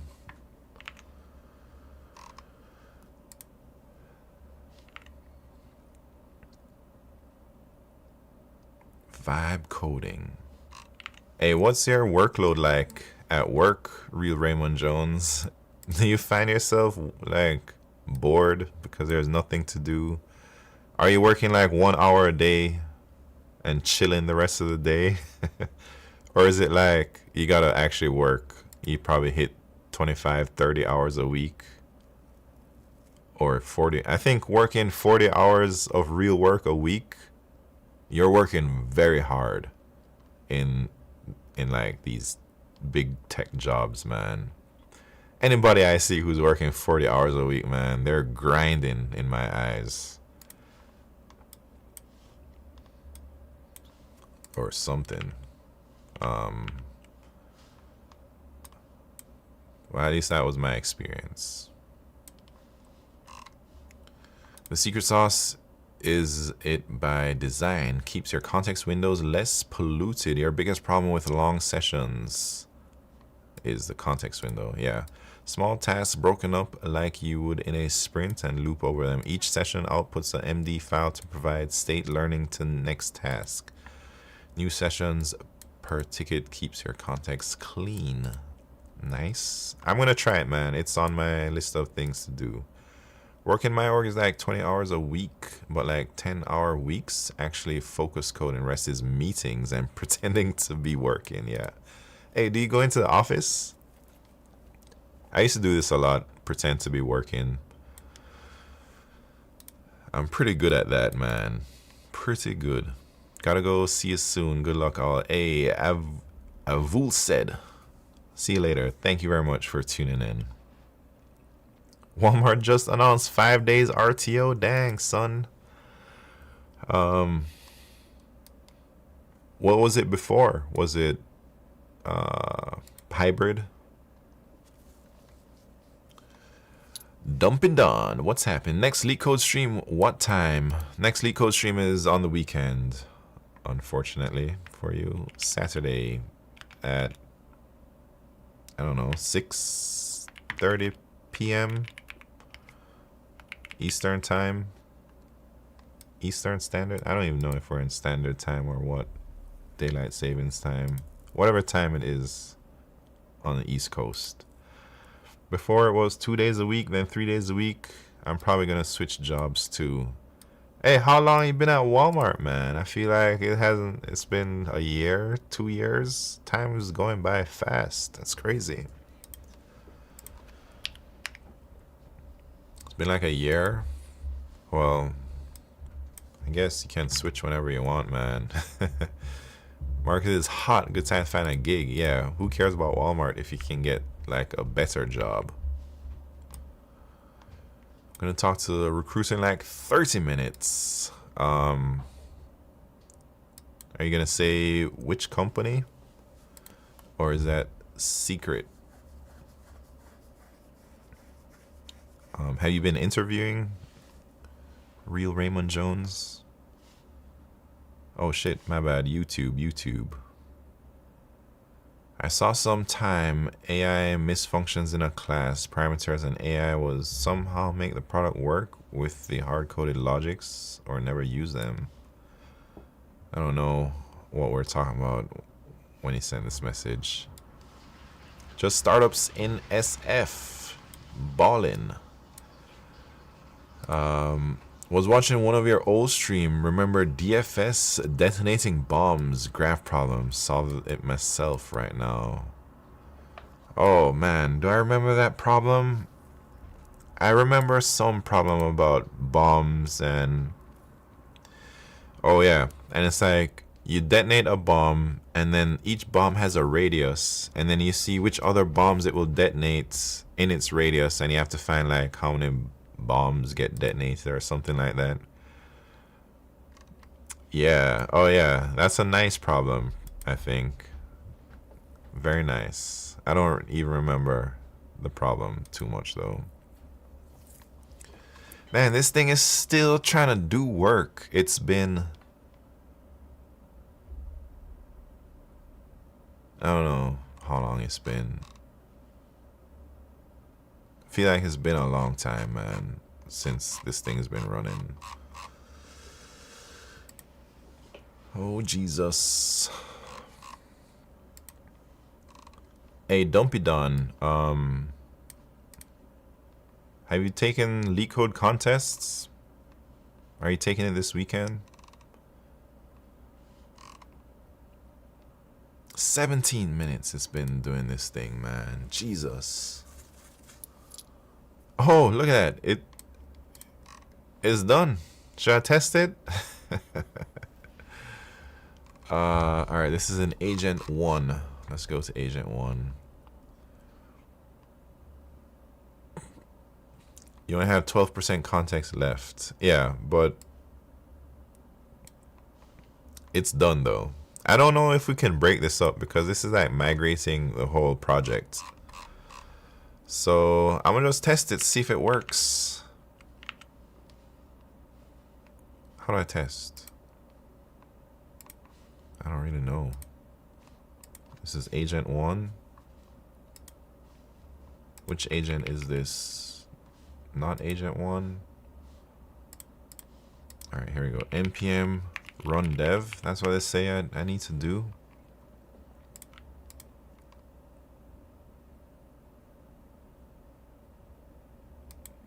Uh-oh. It kind of worked.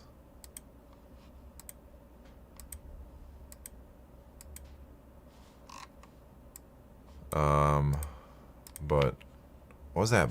I should have copied that error, man. Now I don't know how to reproduce it. Maybe it's in here. No, these have always been there.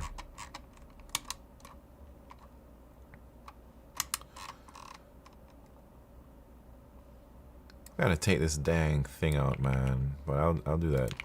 Let me just load it up again. I mean, able to solve 2-3 problems in the LeetCode contest given 15 contests till now. Able to solve 2-3 by myself. Dang, that's pretty good, man. Very nice, very nice. How are you finding the records of all the problems you've solved? Are you using AI? I've tried to use AI, but I decided I don't really have that many videos. Maybe 500 videos to go through. Probably takes me 10 minutes to go through each video. So I think I'm just gonna manually do it, man, and I'll get the best results. And then, but I'm building like a side project to help me with my VODs to actually split the videos up and stuff based on the problems I've solved. But it's not going super well. And I think it would be faster if I just manually did it. Kind of. We'll see.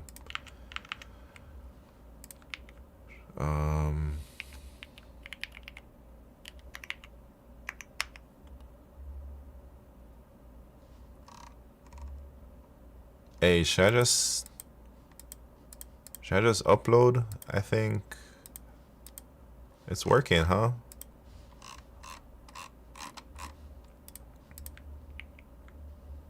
Wait, this is my real website, man. This is this is not the dang migrated one.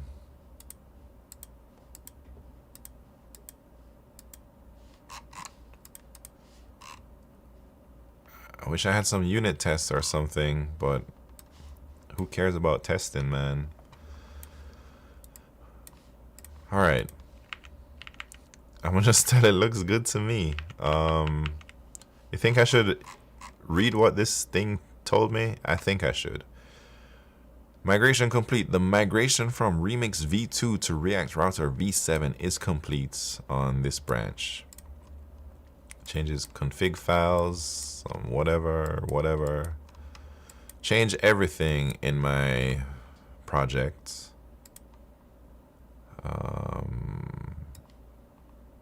Who knows?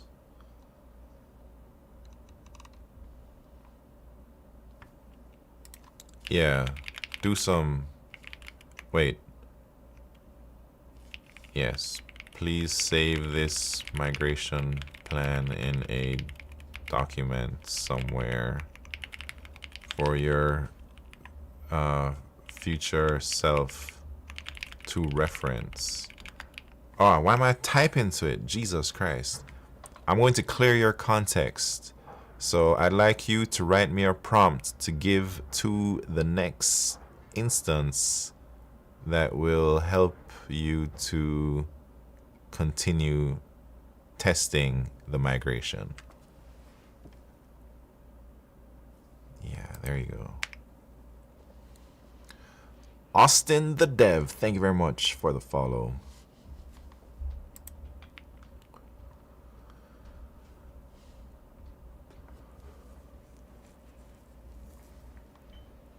All right, that took 17 minutes, man, to do that migration. If I had done that migration by hand, I'd still be working on it. Tomorrow, I'd still be working on it too. But who knows if it's good? I don't. I have no idea if it's good or not.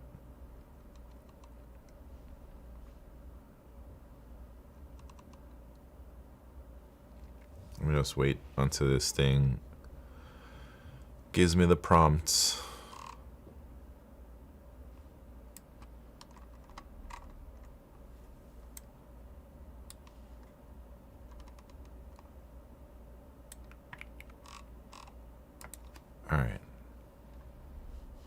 Let me just make sure it's copied. All right, time to clear your context, man.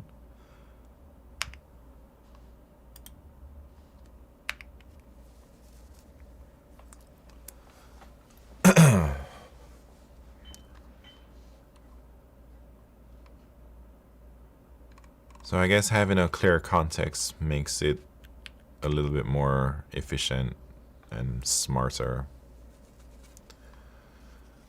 Context was running out. What are you doing, man? I don't know what that is, but sure. Go ahead and run it. The heck?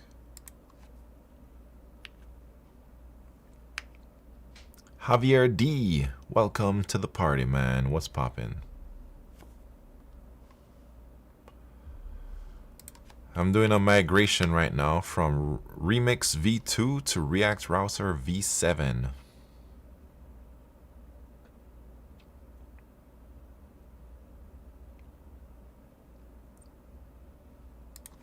And it's just doing some testing to see if things look cool.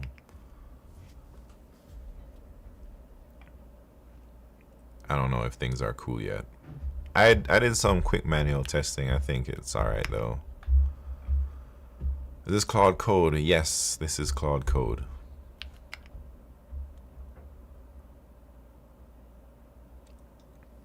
Do you use Claude Code, Javier D?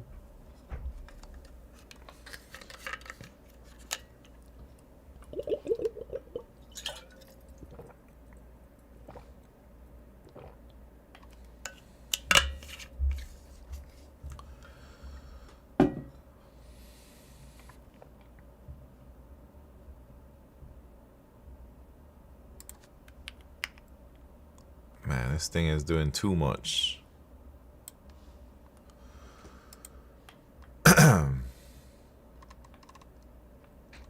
Haven't used, but I've used OpenCode, which is similar. But you've used like Opus, or are you on Sonnet? Like, do you pay for the max plan?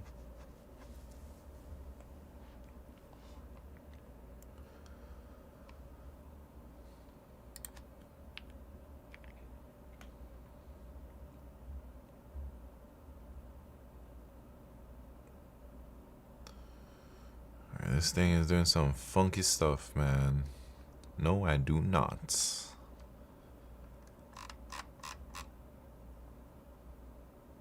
Every time I use Opus, I can just feel my net worth depleting. Hey, De Jesus. Welcome back. What's up? I worry when AI start doing a lot of things. Yeah. I mean, I think a big change is coming for sure. But it's gonna, I don't know if it's not gonna happen like tomorrow, man.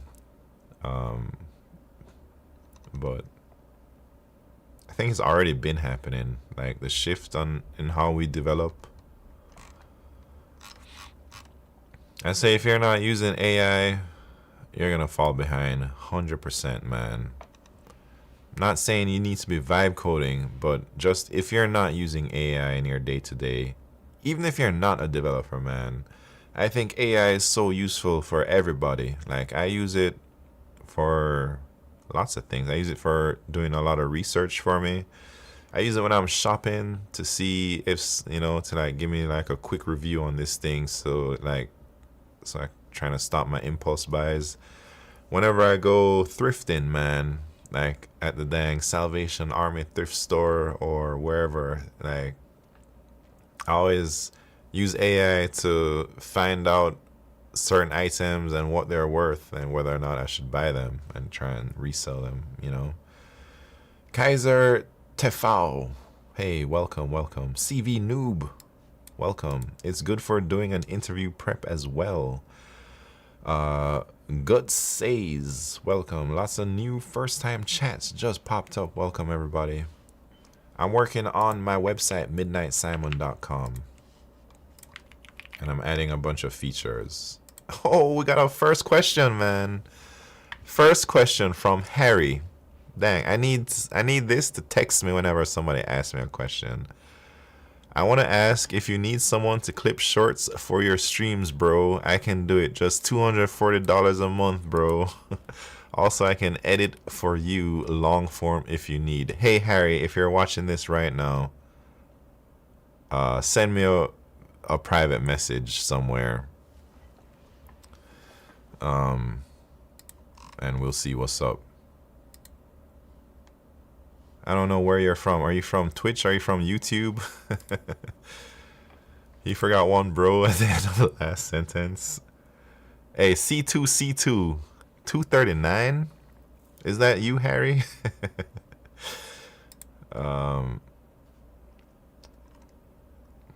Wait. I'm having a hard time getting my normie friends to adopt AI. Hey, you don't have to push them too much, man. I think you can state your case one time, but I wouldn't like pester them about using AI. I mean, when the agents start doing, I prefer small changes and review. I see. When I Google code questions, gotta admit the Gemini answers are getting pretty good. Hey, Gemini is real good, man. I'm just giving them a heads up, not going to hound them. Yeah. Don't be a crazy AI bro, man. There's like a balance to it. Adrian Ford, what's happened? How was Google? Was it I heard the Swede don't really code. It's more copy and paste or cookie cutter to fit your scenario code. Well, I'm delayed by 29 minutes. Hey, what the heck? 29 minutes? That's crazy. Google. Yeah, I didn't code a lot. Some teams code a whole lot. My team wasn't one of those teams. I spent most of my time waiting for somebody to approve my design or waiting for input from our partner systems, client systems. But yeah, I'd say the coding at Google is not that crazy. Like how much, like your output is not crazy at all. And a lot of teams are overstaffed, meaning I don't think there's enough work for most teams out there, man. And I think that's by design, because maybe the team capacity, let's say the team has a capacity to do 1,000 tickets or whatever you call them. But I think they try to operate at like 60% capacity, or so they only try to have 600 tickets, even if the capacity is a lot higher. And that's to, what if somebody gets sick? What if somebody just quits right there? What if somebody has to do something, or they go on leave or vacation? So they can't be working everybody max capacity, man. There's always a lot of buffer for when things get hairy. 240 sounds like a good deal for an editor. Yeah, that's what I'm saying, Harry. Hit me up, Harry.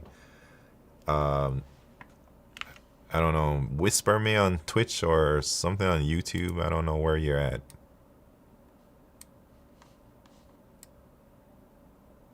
I guess you can say I answered that.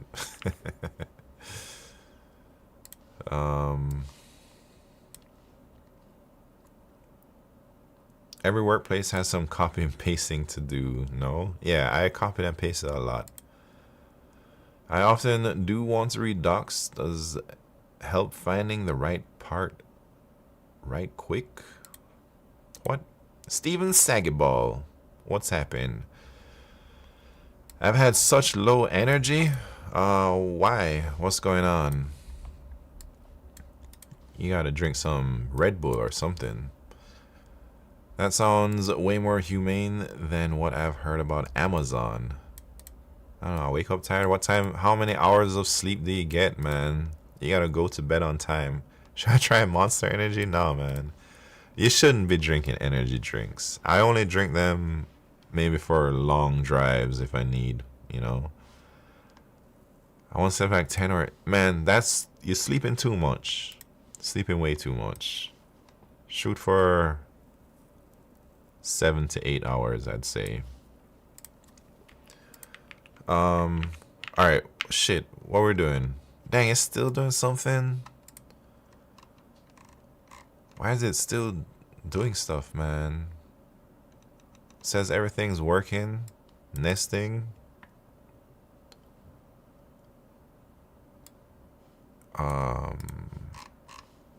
Should I just kill it?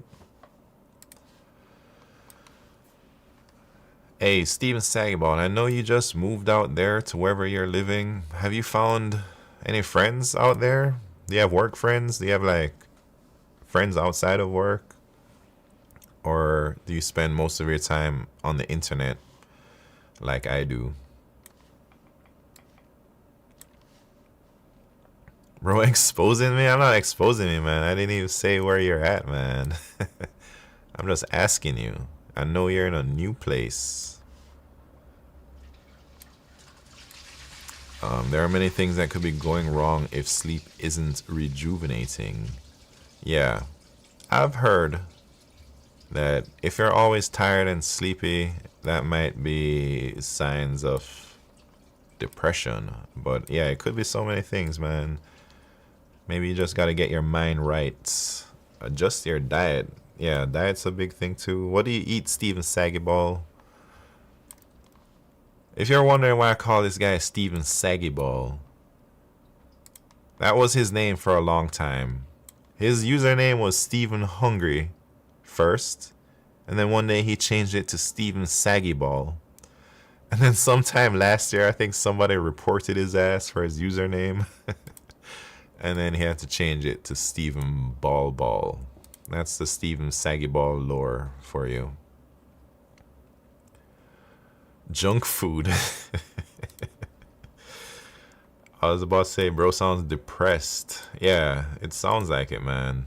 I've been recently excited about game dev, actually, but no energy to do it. I know that feeling, man. I don't know. Hey, you should stream it, man.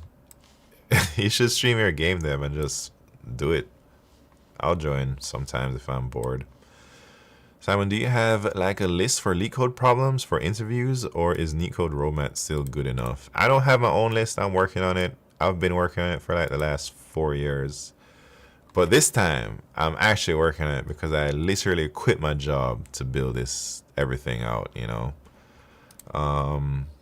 I think neat code is good. I think any of those lists are good. Neat code, the leak code has a list. Blind 75. There's Sean Prashad has a list. There's so many dang lists, man. Sean Prashad, Grind 75, Blind 75, whatever. Neat code. There's what's his name? Take You For or Straver. What's that guy's name?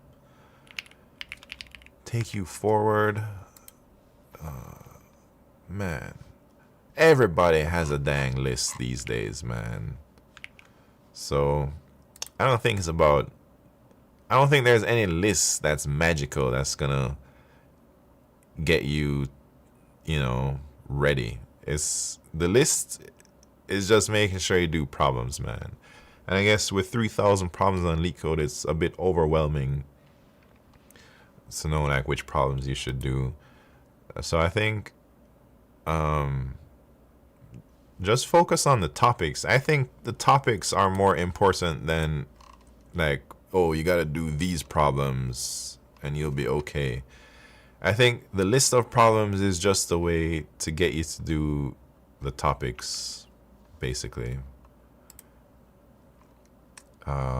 If anyone else can check while sleeping, see if there's any sign you're not breathing smoothly. Hey, that's I downloaded this app on my phone called Snore Score or something, man. And I think I got sleep apnea or something. Last time I streamed, you didn't watch. Hey, you streamed for like literally 1 minute, man. Some crazy names in this chat, like No Condom Chris. Hey, No Condom Chris has been missing. I haven't seen him in a long time. I hope he's doing all right. Let me note them down. Yeah. Here, let me just link some. Everybody knows Neat Code. Sean Prashad has his thing. These are my topics. I don't. Oh shit! I'm about to link your local host link. Come on now. They're my topics. It's a work in progress for my thing here. I'm gonna try and select my favorite problems for each of these.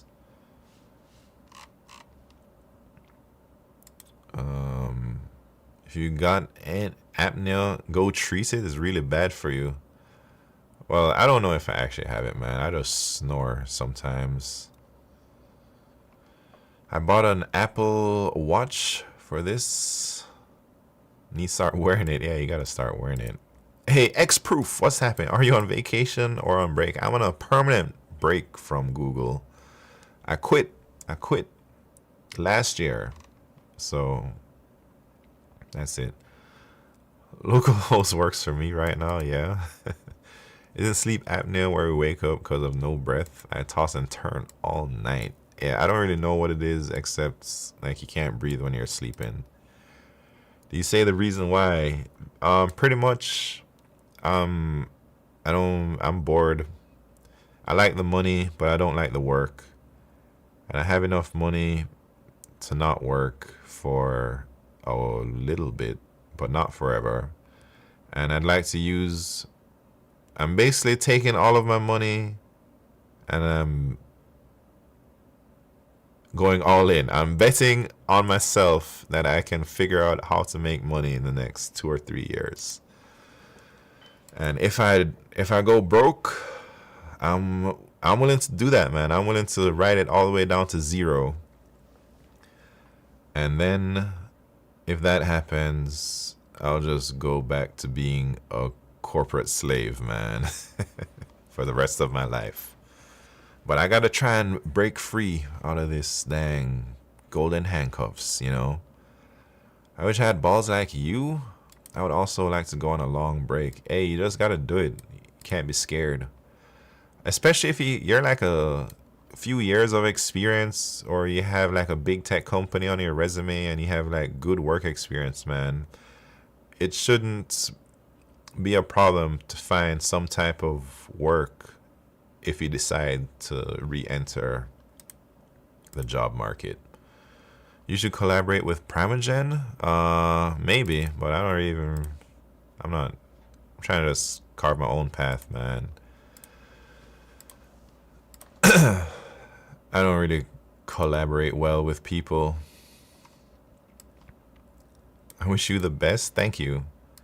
I'm in the same space right now, but poor. Yeah. You should support my game. I should do this, do that. You gotta you gotta finish your game first, man.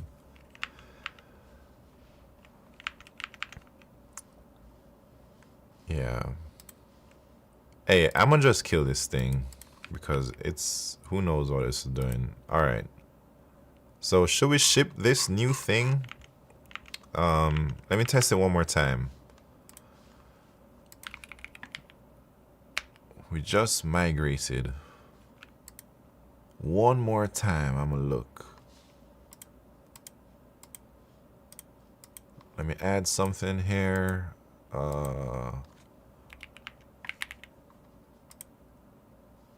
That works. Let me add a champ.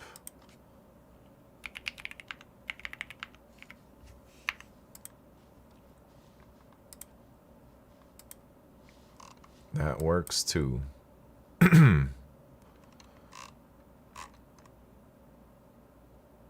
Hey, I hope that didn't add it to like the real stuff. I don't think so. I think it's on a dang SQLite thing on my server. Yeah. All right, I'm ready to just ship it, man, and see if it works. Are you still in NYC? No, sir. I left New York. Wait, what? Friends are always welcome, right? Yeah, friends are always welcome here, man. Seem like a genuine person, so it might be good fit to collaborate at some points. Yeah, I think maybe. I don't want to like force a collaboration, man. I'm not.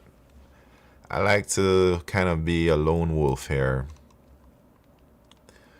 To be honest, I don't really interact much with other streamers. The only streamers I really try to interact with are other leak code streamers or people who just study online with leak code and put themselves out there. I try to join their streams and either support them by watching or rating, or sometimes I'll try and help them with their algorithms.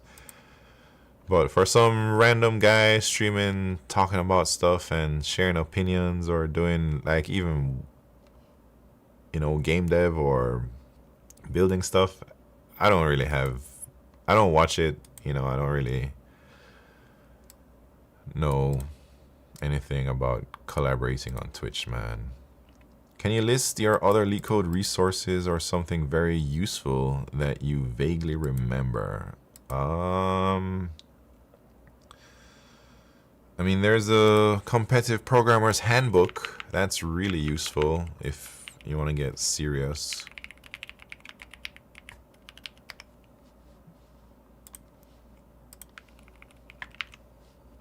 There are some problem sets from, I guess, this website that people always recommend. You can check these out too. Not a fan of the tech opinion stuff, but those are so successful. Yeah, I don't really care about anybody's opinion too much sometimes, man. And I don't care to like try to share my opinion on everything out there because I don't know what the hell's going on, man. I'm just trying to live my life and build something, Do you read the Introduction to Algorithms book? I did not. Wait, do you say where you moved? I did not, but I am on the East Coast. I am on the East Coast. All right, here are the clues. I think people are trying to kind of figure out where I live, but I haven't said.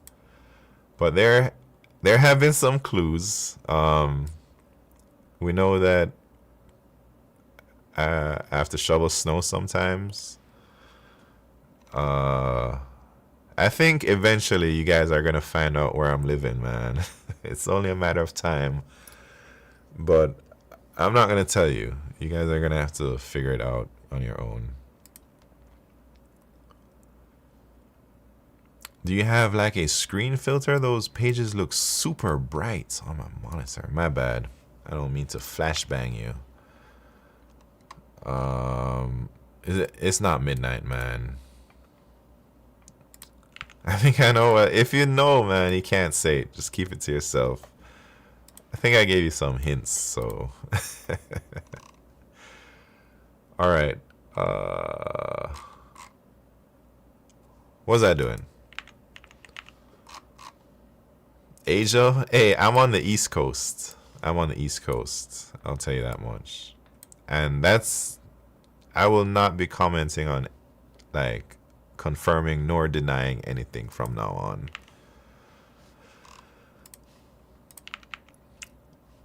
Alright, so, yeah, we said we're going to ship it.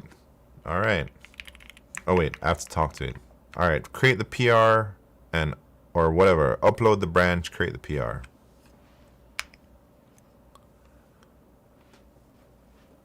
Brand? I didn't say brand. Jesus. You think it knows what I'm saying? I hope so.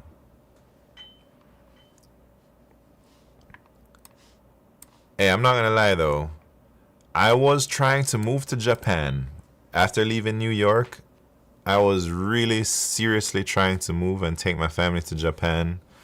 I got approved for uh I got approved for my business visa and things. Um, like I think I could have gone. My wife could have gone, but my stepdaughter wasn't able to get a visa through me. So that was unfortunate. So I had to not move to Japan. What are you using here? To talk, it's called Whisper Flow. I have a friend that works at Google who lived in NYC. He's in Japan now forever. Hey, that's nice. I lived in Japan before when I was younger. Maybe I lived there for 1 year the first time, and then I lived there for about 6 months the second time. When are you gonna adopt me? Hey, I feel I've already kind of adopted you, Steven Saggyball. You're like my internet son, man. Or something.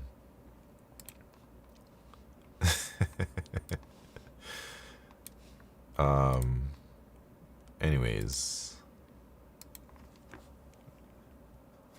Alright, let's see this PR.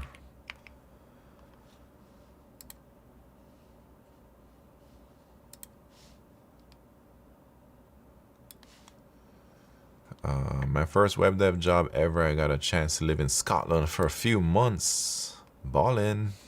Is Japan a great place to live? Pros and cons. I loved it so much. I'll tell you real soon. They had 0 seasons in the grocery store. Crazy. Alright, Japan. Pros and cons. I'll start with the cons because I think everybody knows what the pros are. It's crazy. It's Japan. Food. Clean, safe, all that stuff. Cons, there's a lot of dang backwards ass things over there that you'd not expect. Especially dealing with anything official with the government, like register. You have to tax stuff is weird. Even like getting a phone is weird, man. They have all these weird rules. Lots of red tape over there. Fax everything. Yeah, there's some backwards ass things with that. Lots of smoking cigarettes over there. I think I started smoking cigarettes again when I lived in Japan. There's a big drinking culture, and it's so easy to get sucked into that drinking culture if you're not careful. And then you're always an outsider. It doesn't matter how long you've lived there, you'll always be a gaijin. So it's possible to meet some really close Japanese friends, but if you don't speak the language, basically you can only be friends with Japanese people who speak English. And then if you meet friends with another outsider, if you have like gaijin friends, it's such a high turnover rate, man. Like the gaijins don't stay there very long. Maybe 1 year, 2 years. Some of them stay there like their whole lives, but it's rare. What else is a con? What did I not like? There's no good bagels there. That's a con, I'd say. Are you Japanese? No, I'm not Japanese. Drinking culture sounds like a pro. Nah, definitely not a pro, man. Alright, this works. I'll just merge it. Anything else that really annoyed me when I was there? Yeah, all the other gaijins are English teachers, man. There's like 98% of the gaijins that you meet there, they're all gonna be teaching English. So it was hard for me to find gaijins that I related to. And my Japanese friends were all drinkers.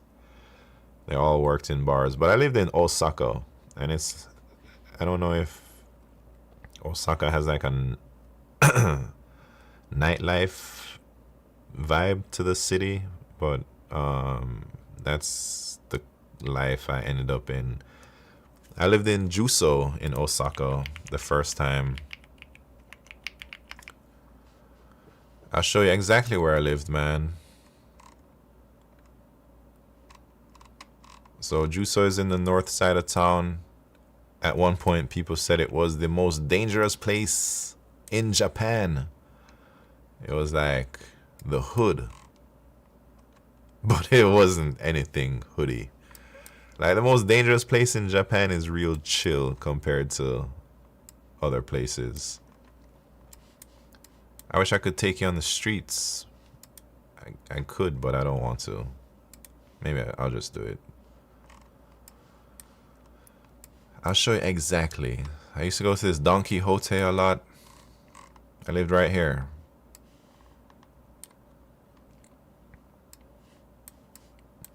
No, not right here. Right here? Oh yeah, I lived in this building, like in that one of these, or right there. This was my window. Were you there as an English teacher? No, I was there just joking around, man. I wasn't really working. I was just living off of money I made. So this is where I lived. It was chill. It was like a 10-minute walk. I used to skateboard everywhere or longboard everywhere. The roads are so smooth, man. All the roads are super smooth. It's like a 10-minute walk to the train station. But I kind of hung out in this small town in Juso. This is where I used to chill. I forget where, man. Maybe around here. On this strip. There's a bar I went to every day. That's where my friends were. Yeah, the bars in Japan are interesting, man. The bars are like little mini communities. I think American bars are very different. All the bars I went to over there, it's like all the people that go there are regulars, and the bars usually have events, and they'll spend time together, and they'll go on trips outside of the bar together. And it's kind of like a drinking club. Anyways, show us a different date. Maybe we can see you. Yeah, maybe. Yeah, the roads, very impressed by Japanese roads, man. I was there 2 different times. First time 1 year, second time 6 months. And then I visited another time for like a month. So I've been to Japan 3 times. Alright, did I merge that thing?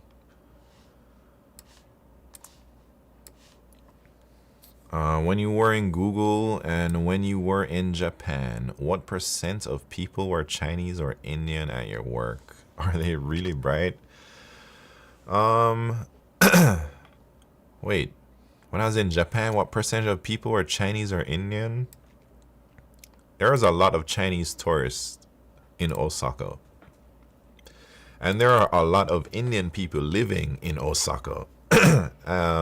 So many. I'd say, I don't know, lots of Indian restaurants. My friend had a little restaurant, and I think his business partner was an Indian guy. So they had a lot of Indian family come by, work in the restaurants. There's a decent sized Indian population out there, man.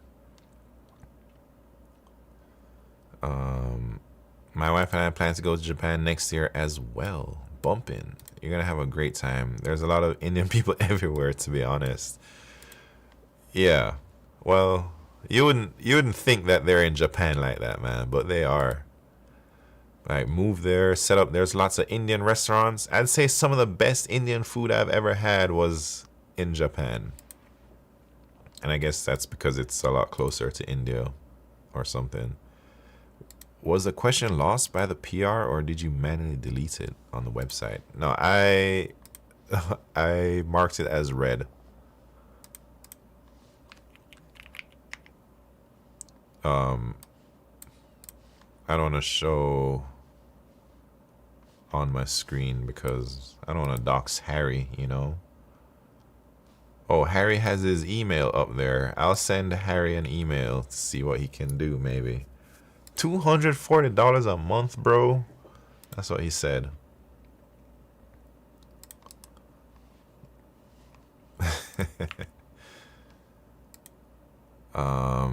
Isn't there a third chance you're born in India? Hey, maybe. Wait, what are we doing right now? Merge the PR. Oh yeah. I'm just trying to deploy things now. So how do I do that? I gotta go to something like this. Gotta fetch, pull, and then build. How do I build? I gotta copy and paste.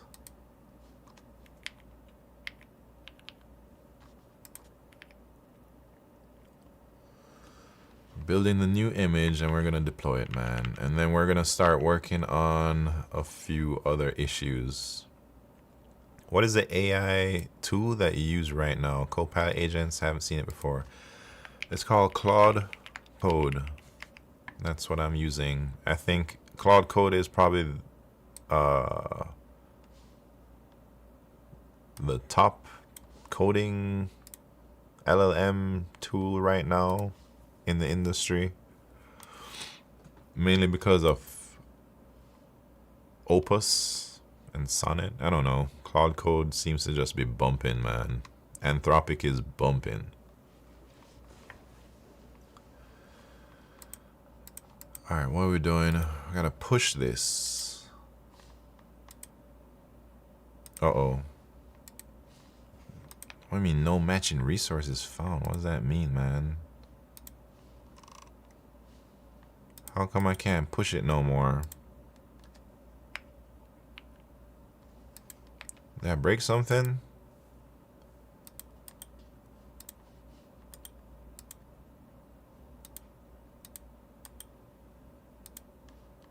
Alright, don't look.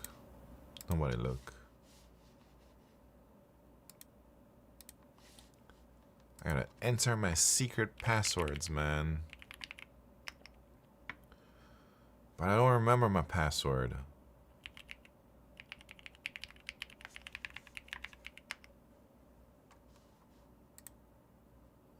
How do I log in to this?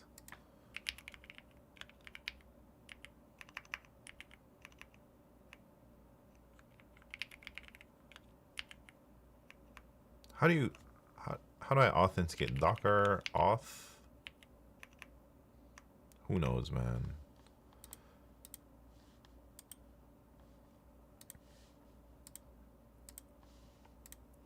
What the heck?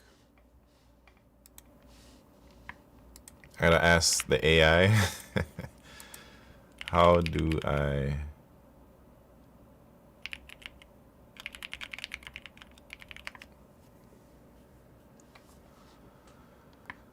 Is it decent? Hey, Cloud Code is supposed to be the top LLM, or like Opus and Sonnet. It's supposed to be like top stuff.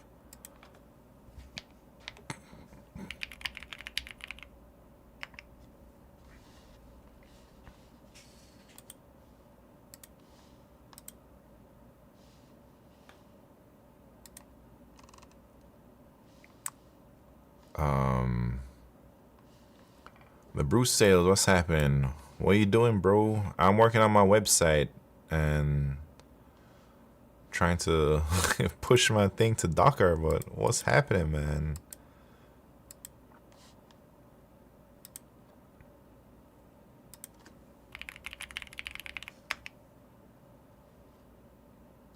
I don't know what my password is, though. Like, why can't I... Sometimes this shit does it, like, give me trouble, and I don't know. I mean, I can just push it from...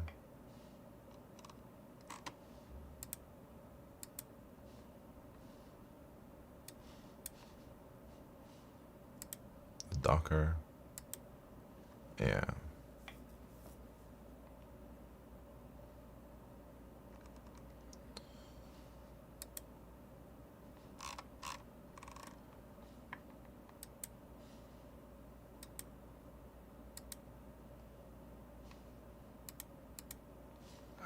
Shit. I don't know, man. Started learning about Docker through Go. Yeah, usually it works. Maybe I have to restart the thing. Is it decent? I mean, for your project, has it performed very well? Hold on, I gotta hide my screen real quick. I'm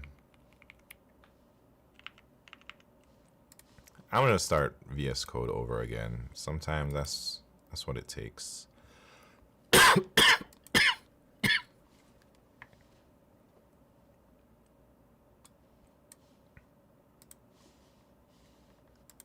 Let's see.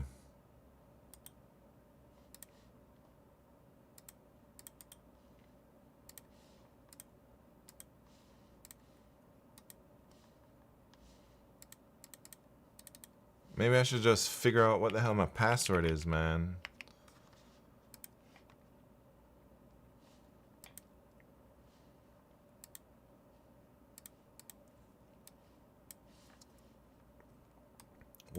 What the heck is my password?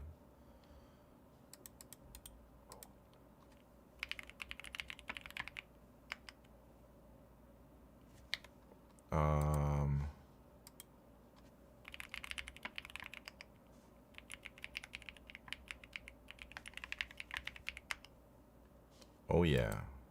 We're back. We are back. I remembered my password, don't you worry.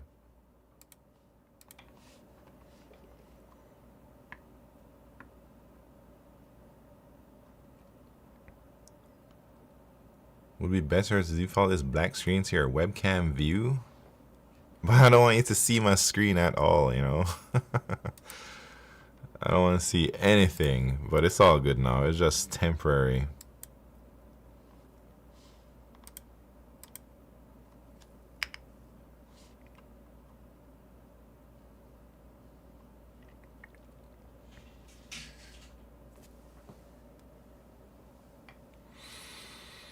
All right, man. I'm getting hungry, but we still got some things to do before I leave.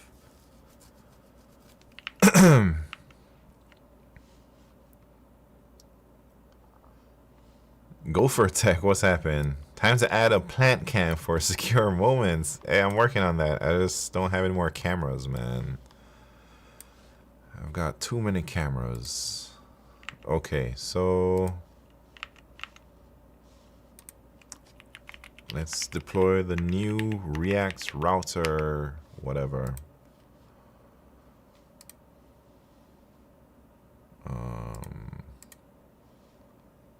Sergeant Pepper in the house. What's happening? Hey, CV Noob, what you drinking over there, man? Is the background actually real? Come on, man. You didn't think it was real? I've had to do this every stream, or I have to go grab a plant and bring it up to show that it's real. Castile Rogue? Have you heard of it? Belgian bear. I have not heard of it. But look.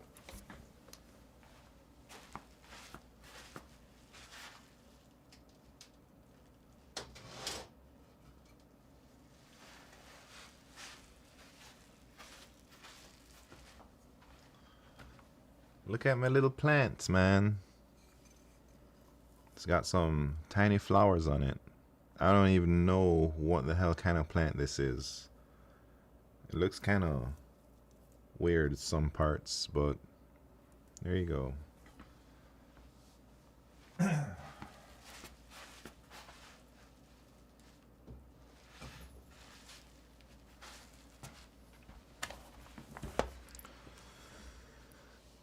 Alright, new thing is deployed. Is the site still working? The website still works, man. That's great.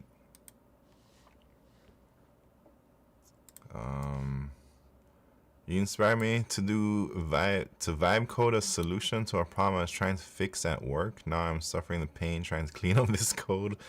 So I'll pass our code reviews at work. It made such a mess. Big regrets. Dang. Hey, what model did you use? Can you describe the problem you are having? What model you use and how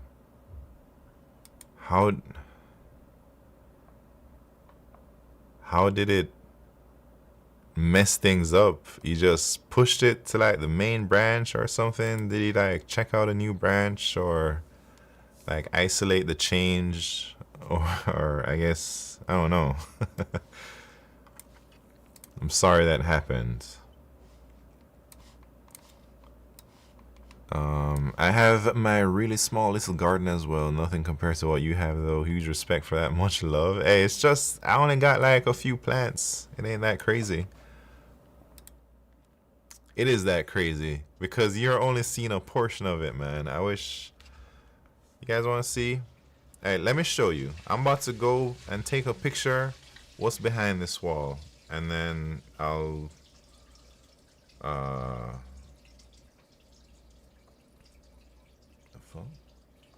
post it. I'll show you the picture.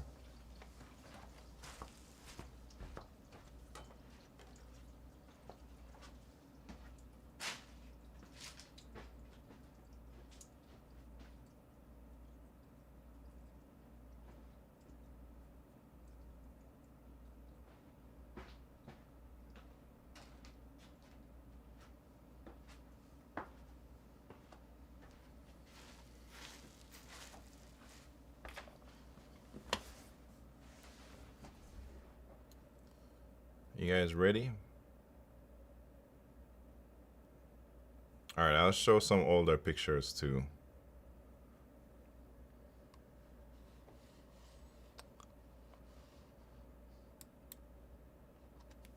I'm about to pull it up. I posted it on my Discord, but I'll share it because I know not everyone is on my Discord here.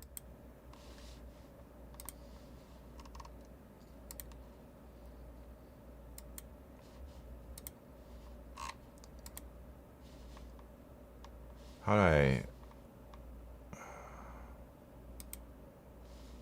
Oh, look at my little garden, man. I'm trying to grow lots of things. So I only have one shelf up. This was like last week or a couple weeks ago. But I'm planning to put more shelves. I have room for about 9 shelves, I think. Maybe 8 shelves. I only got one shelf up right now because I don't really know anything about gardening, man. But I'm trying to keep things alive as I go.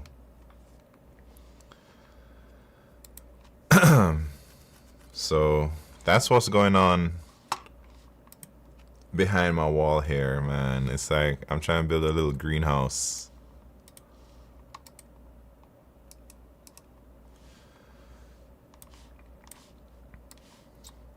I use GPT 5.1 codex. I was trying to solve a race condition with some DOM elements to call a function on some element that is created by code. It didn't push anything or in its branch. I just have to clean up this code so it'll pass our code reviews because ain't no way somebody is letting this pass our code review. I see. Hey, you should try Claude Code, man. You should try Claude Code. Maybe it can do it. Opus for sure. Man, this is disappointing. I thought you were really crazy about plans that might have a jungle type shit. Hey, why is that disappointing? It's a new hobby for me. I'm just trying.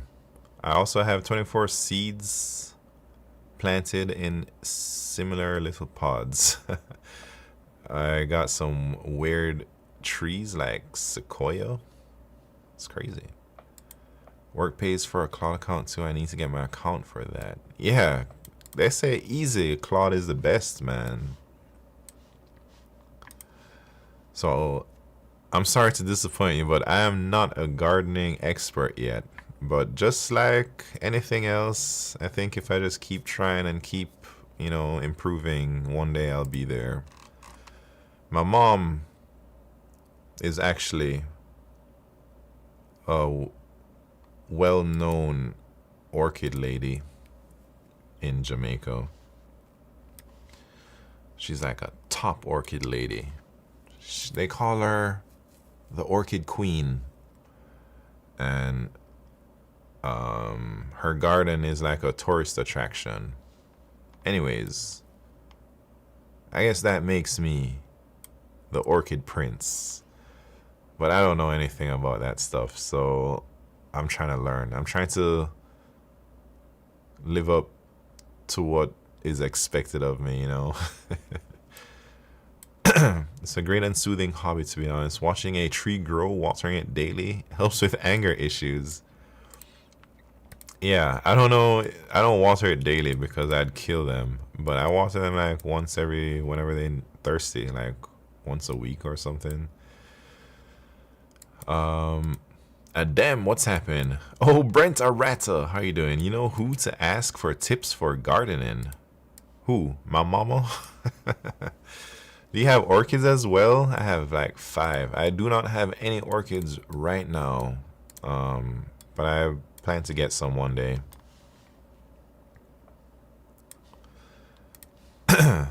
Wait, what?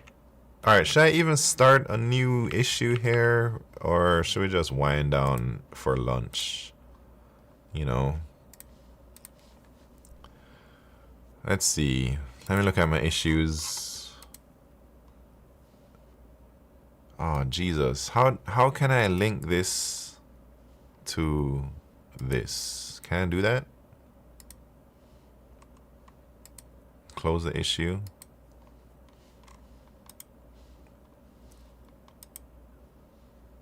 Alright. I do a lot of gardening, but mostly vegetable gardening. I don't know. I don't like growing things I can't eat. Yeah, I'm doing a little bit of both. I have some house plants for the background, and then I have a bunch of vegetables. I would really like to grow a bunch of cucumbers and pickle them. That's like my main goal, is to pickle these dang cucumbers and then sell them on the black market, man. Anyways, get some jade plants. They're easy to take care of. Yeah, maybe. Cucumbers need a lot of sun. I've seen people grow them indoors, man. I got a lot of lights. My electric bill is bumping this month, man. I'm gonna tell you that. But it's nowhere near as bumping as in New York. Because I think New York electricity is crazy expensive. I'm trying to get into Fang, and I figured the best way maybe to get into it is to do more leet code. How do you actually manage to like leet code? I know it's kind of taste matter, but is doing one problem a day helping? What's happened? Jamil? What's up? I know where you're coming from, man. Getting into Fang, you need to do leet code. In the beginning for me, I hated leet code so much. It made me feel dumb, and I didn't like to feel dumb because most of my life I never really felt like that until I started to do leet code. I can promise you that it gets better if you stick with it. I think there's a lot of analogies I could use to what practicing leet code is like, but some common ones are like, it's like going to the gym, or it's like playing a guitar, man. You're not gonna pick up a guitar and in 1 month you're like shredding like Carlos Santana. It's gonna take a long time before you get to that level. Same thing with the gym, man. You're not gonna just go to the gym a couple times in a week and then be benching 300 pounds, you know. It's a long process. Leet code takes a long time to learn. I'd say you gotta give yourself multiple months, 6 months, I'd say, of studying at least 15 hours a week. One problem a day might be enough to maintain your skills, but I don't think doing one problem a day is gonna get you very far very fast. I'd say you need to focus for at least 2 hours for a session, I think, for Leak Code. And then I recommend to try and go topic by topic. I don't know if you should you can use my list to reference which topics you should know, but some of these topics are harder than others. You know, like if you're just starting out, you should definitely not try to do dynamic programming off the bat. Or I'd even say like bipartite graph, you probably shouldn't study that first, because you need to know graphs. Maybe you need to know like basic BFS, DFS first. I'm working on trying to put together like a study guide, like a very comprehensive study guide. Hopefully I'll be done in a few weeks with that. You're not going to do one problem a day and then increase the amount of problems every day and cap it, or finish a popular list ASAP, then solve randomly. I recommend that you get a good foundation knowledge of all the different algorithms out there. I think there's tons of very common algorithms like these. Once you practice each topic in isolation, meaning every question you do, you know it's going to be that topic to solve the problem, then you can start to understand like how to implement each algorithm. And then once you have all those tools under your belt, then I think it's time to start training random problems that aren't a part of any list, a problem that you just pull up, and then you have to figure out what algorithm to use to solve it. And I think that's when Leak Code starts to get fun. Once you get over this, all of this stuff, it's like the introduction. It's like your training. You know, you learn how to hit the hammer or use a saw, but you know, the woodworking gets fun when you actually use those tools to build something. And I think that's when Leak Code gets fun, man. When you actually have a foundation to use and to solve problems with. Anyways, my Corey, what's happened? Hold on, I think I missed some. There's no secret to the Leak Code stuff. You get better over time, then it gets kind of exciting. I'm super washed though, I haven't practiced in years. Yeah. In your experience, how much has Leak Code changed your actual code thinking process towards problems? It's changed it a lot, man.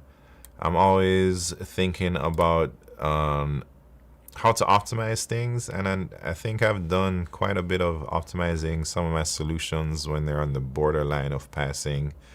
So I've learned a lot of little tricks, like how expensive using maps are. Even though using a hash map is O1, it's constant time, it's not always the case in real life, because having a hash map, there's crazy overhead in hashing and lookups, versus just using, say, a vector if you can. And then, like, I've gotten really good at, I don't know if really good, but I've gotten comfortable just typing code from my head. And I think, like, thinking about the problem and if there is a more efficient way to do things. So I guess it's helped me to think about optimizing a lot more than usual. And I always try to see if I can use some of these algorithms in my day-to-day code. I've used some code that I've learned from Leak Code in my real life. Something like bucket sorting I've used that got crazy good returns. Some tricks like using a vector instead of a map. In Leak Code, sometimes, like if you have lowercase English letters only, instead of using a map to map each character to like a character count, you can use a vector and use ASCII to figure out things. So I've done similar things like that at work that have improved performance a lot by just removing a hash map and using like a vector instead. You always dislike what you're not good at and always enjoy what you're really good at. Like, for example, video games, you're really good, like, if that's the case. What? Yeah. I think you don't have a good time when you're not good at something. So the better you get, the more exciting it gets. Gendrak, what's happened? The problem that I have is that when I stop doing these coding problems, I forget a lot of stuff, and it's like starting at level 1 again. I feel that. That's why I've been practicing leak code somewhat consistently over the years, even if I'm not looking for a job. I just take it up as a kind of like a hobby, like how some people do crossword puzzles. So that guy would be awesome. I'm also planning to start doing lead codes. Just please never use BOGO sword. Hey. Oh, 3 stream watch streak. Thank you very much, my Corey. Hashing keys ain't free. That's right, man. Portnoy. What's poppin'? I'm doing some front end, man. I've been doing front end for a little bit now. Do you still do leak code daily-ish? I do not do it daily. I do it 3 times a week.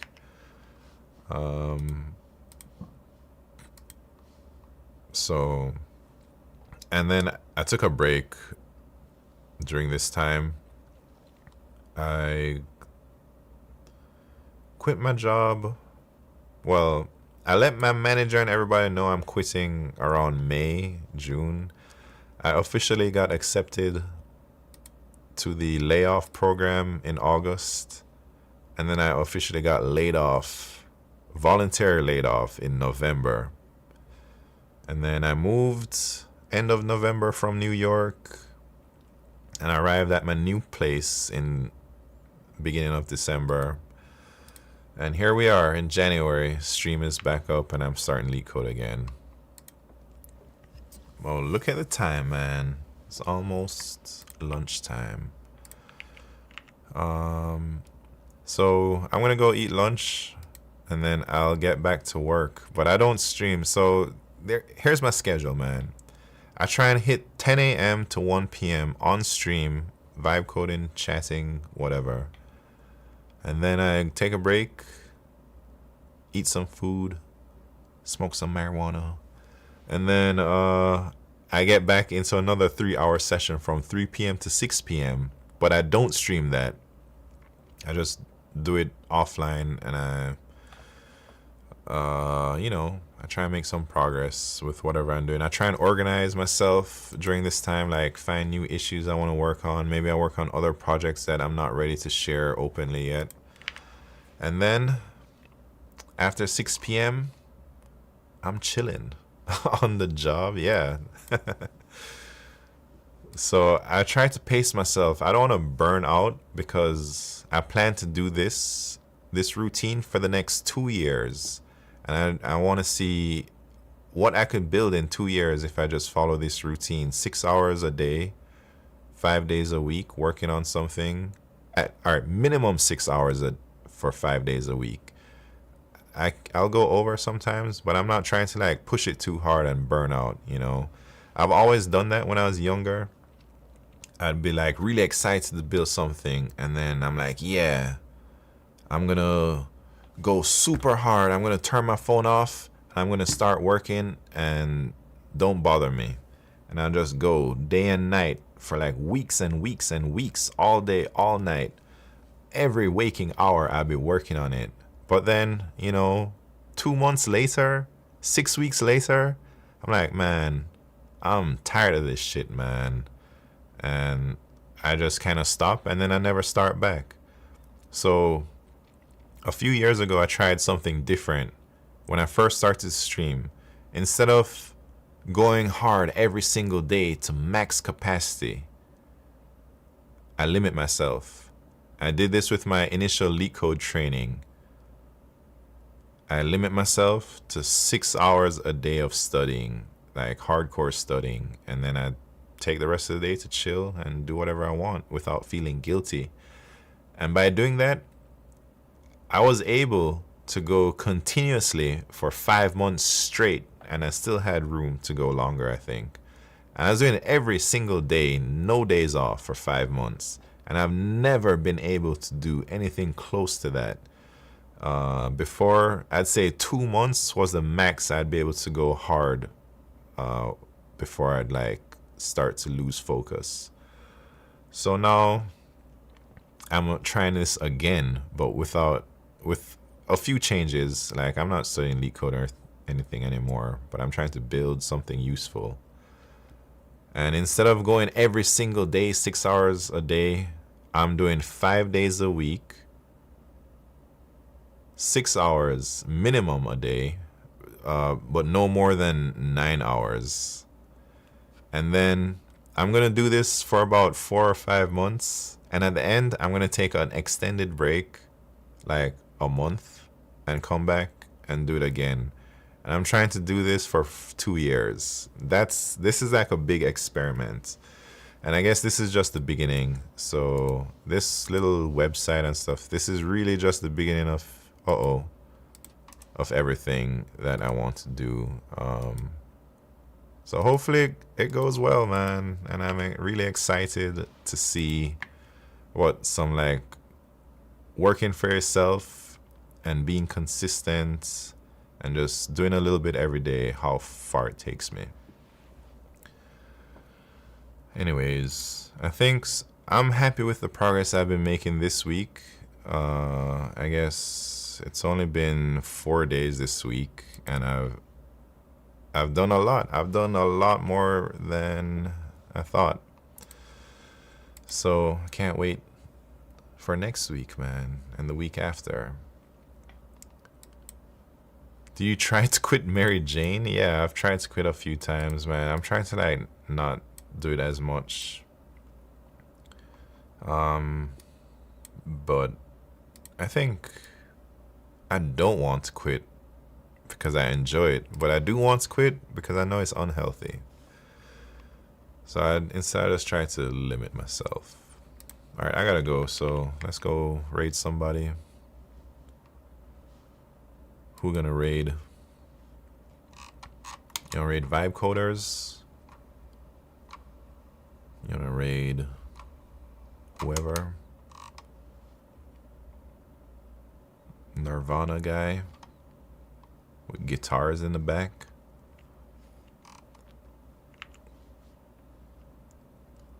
Just finished my call. Hey, I'm about to leave though. Find it out of G. Yeah, I'm no longer working at Google, man. Oh, Roxanne, welcome and goodbye. But this is it. This is it for today on stream. You guys want to see vibe coding? Stony Eagle.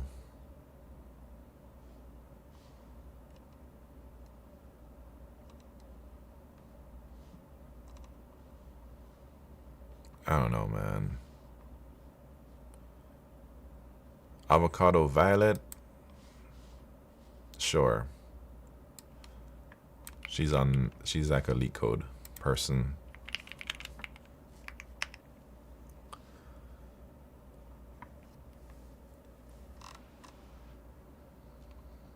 Midnight Simon guy seems cool to raid.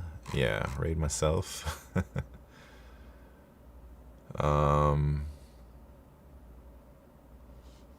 Hey, did I start the raid? Anyways, I'll see y'all tomorrow, man. Thank you very much for tuning in. Hey, Real Raymond Jones. Adios. Hope your interview went well, or your call with the recruiter.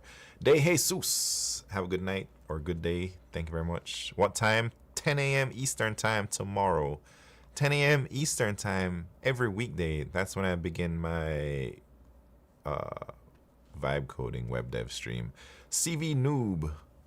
Thank you very much for tuning in. See you later. Roxanne, see you next time. My Corey, adios. Dumpy Don, see you later. And enough stuff. See you next time. Sergeant Pepper, Portnoy, adios amigos. I'll see y'all whenever the next time is. Brent Arata, Adem1. Have a good day, morning, night, wherever you are. Go for Tech. Thank you for tuning in. Javier D. Have a good day, man.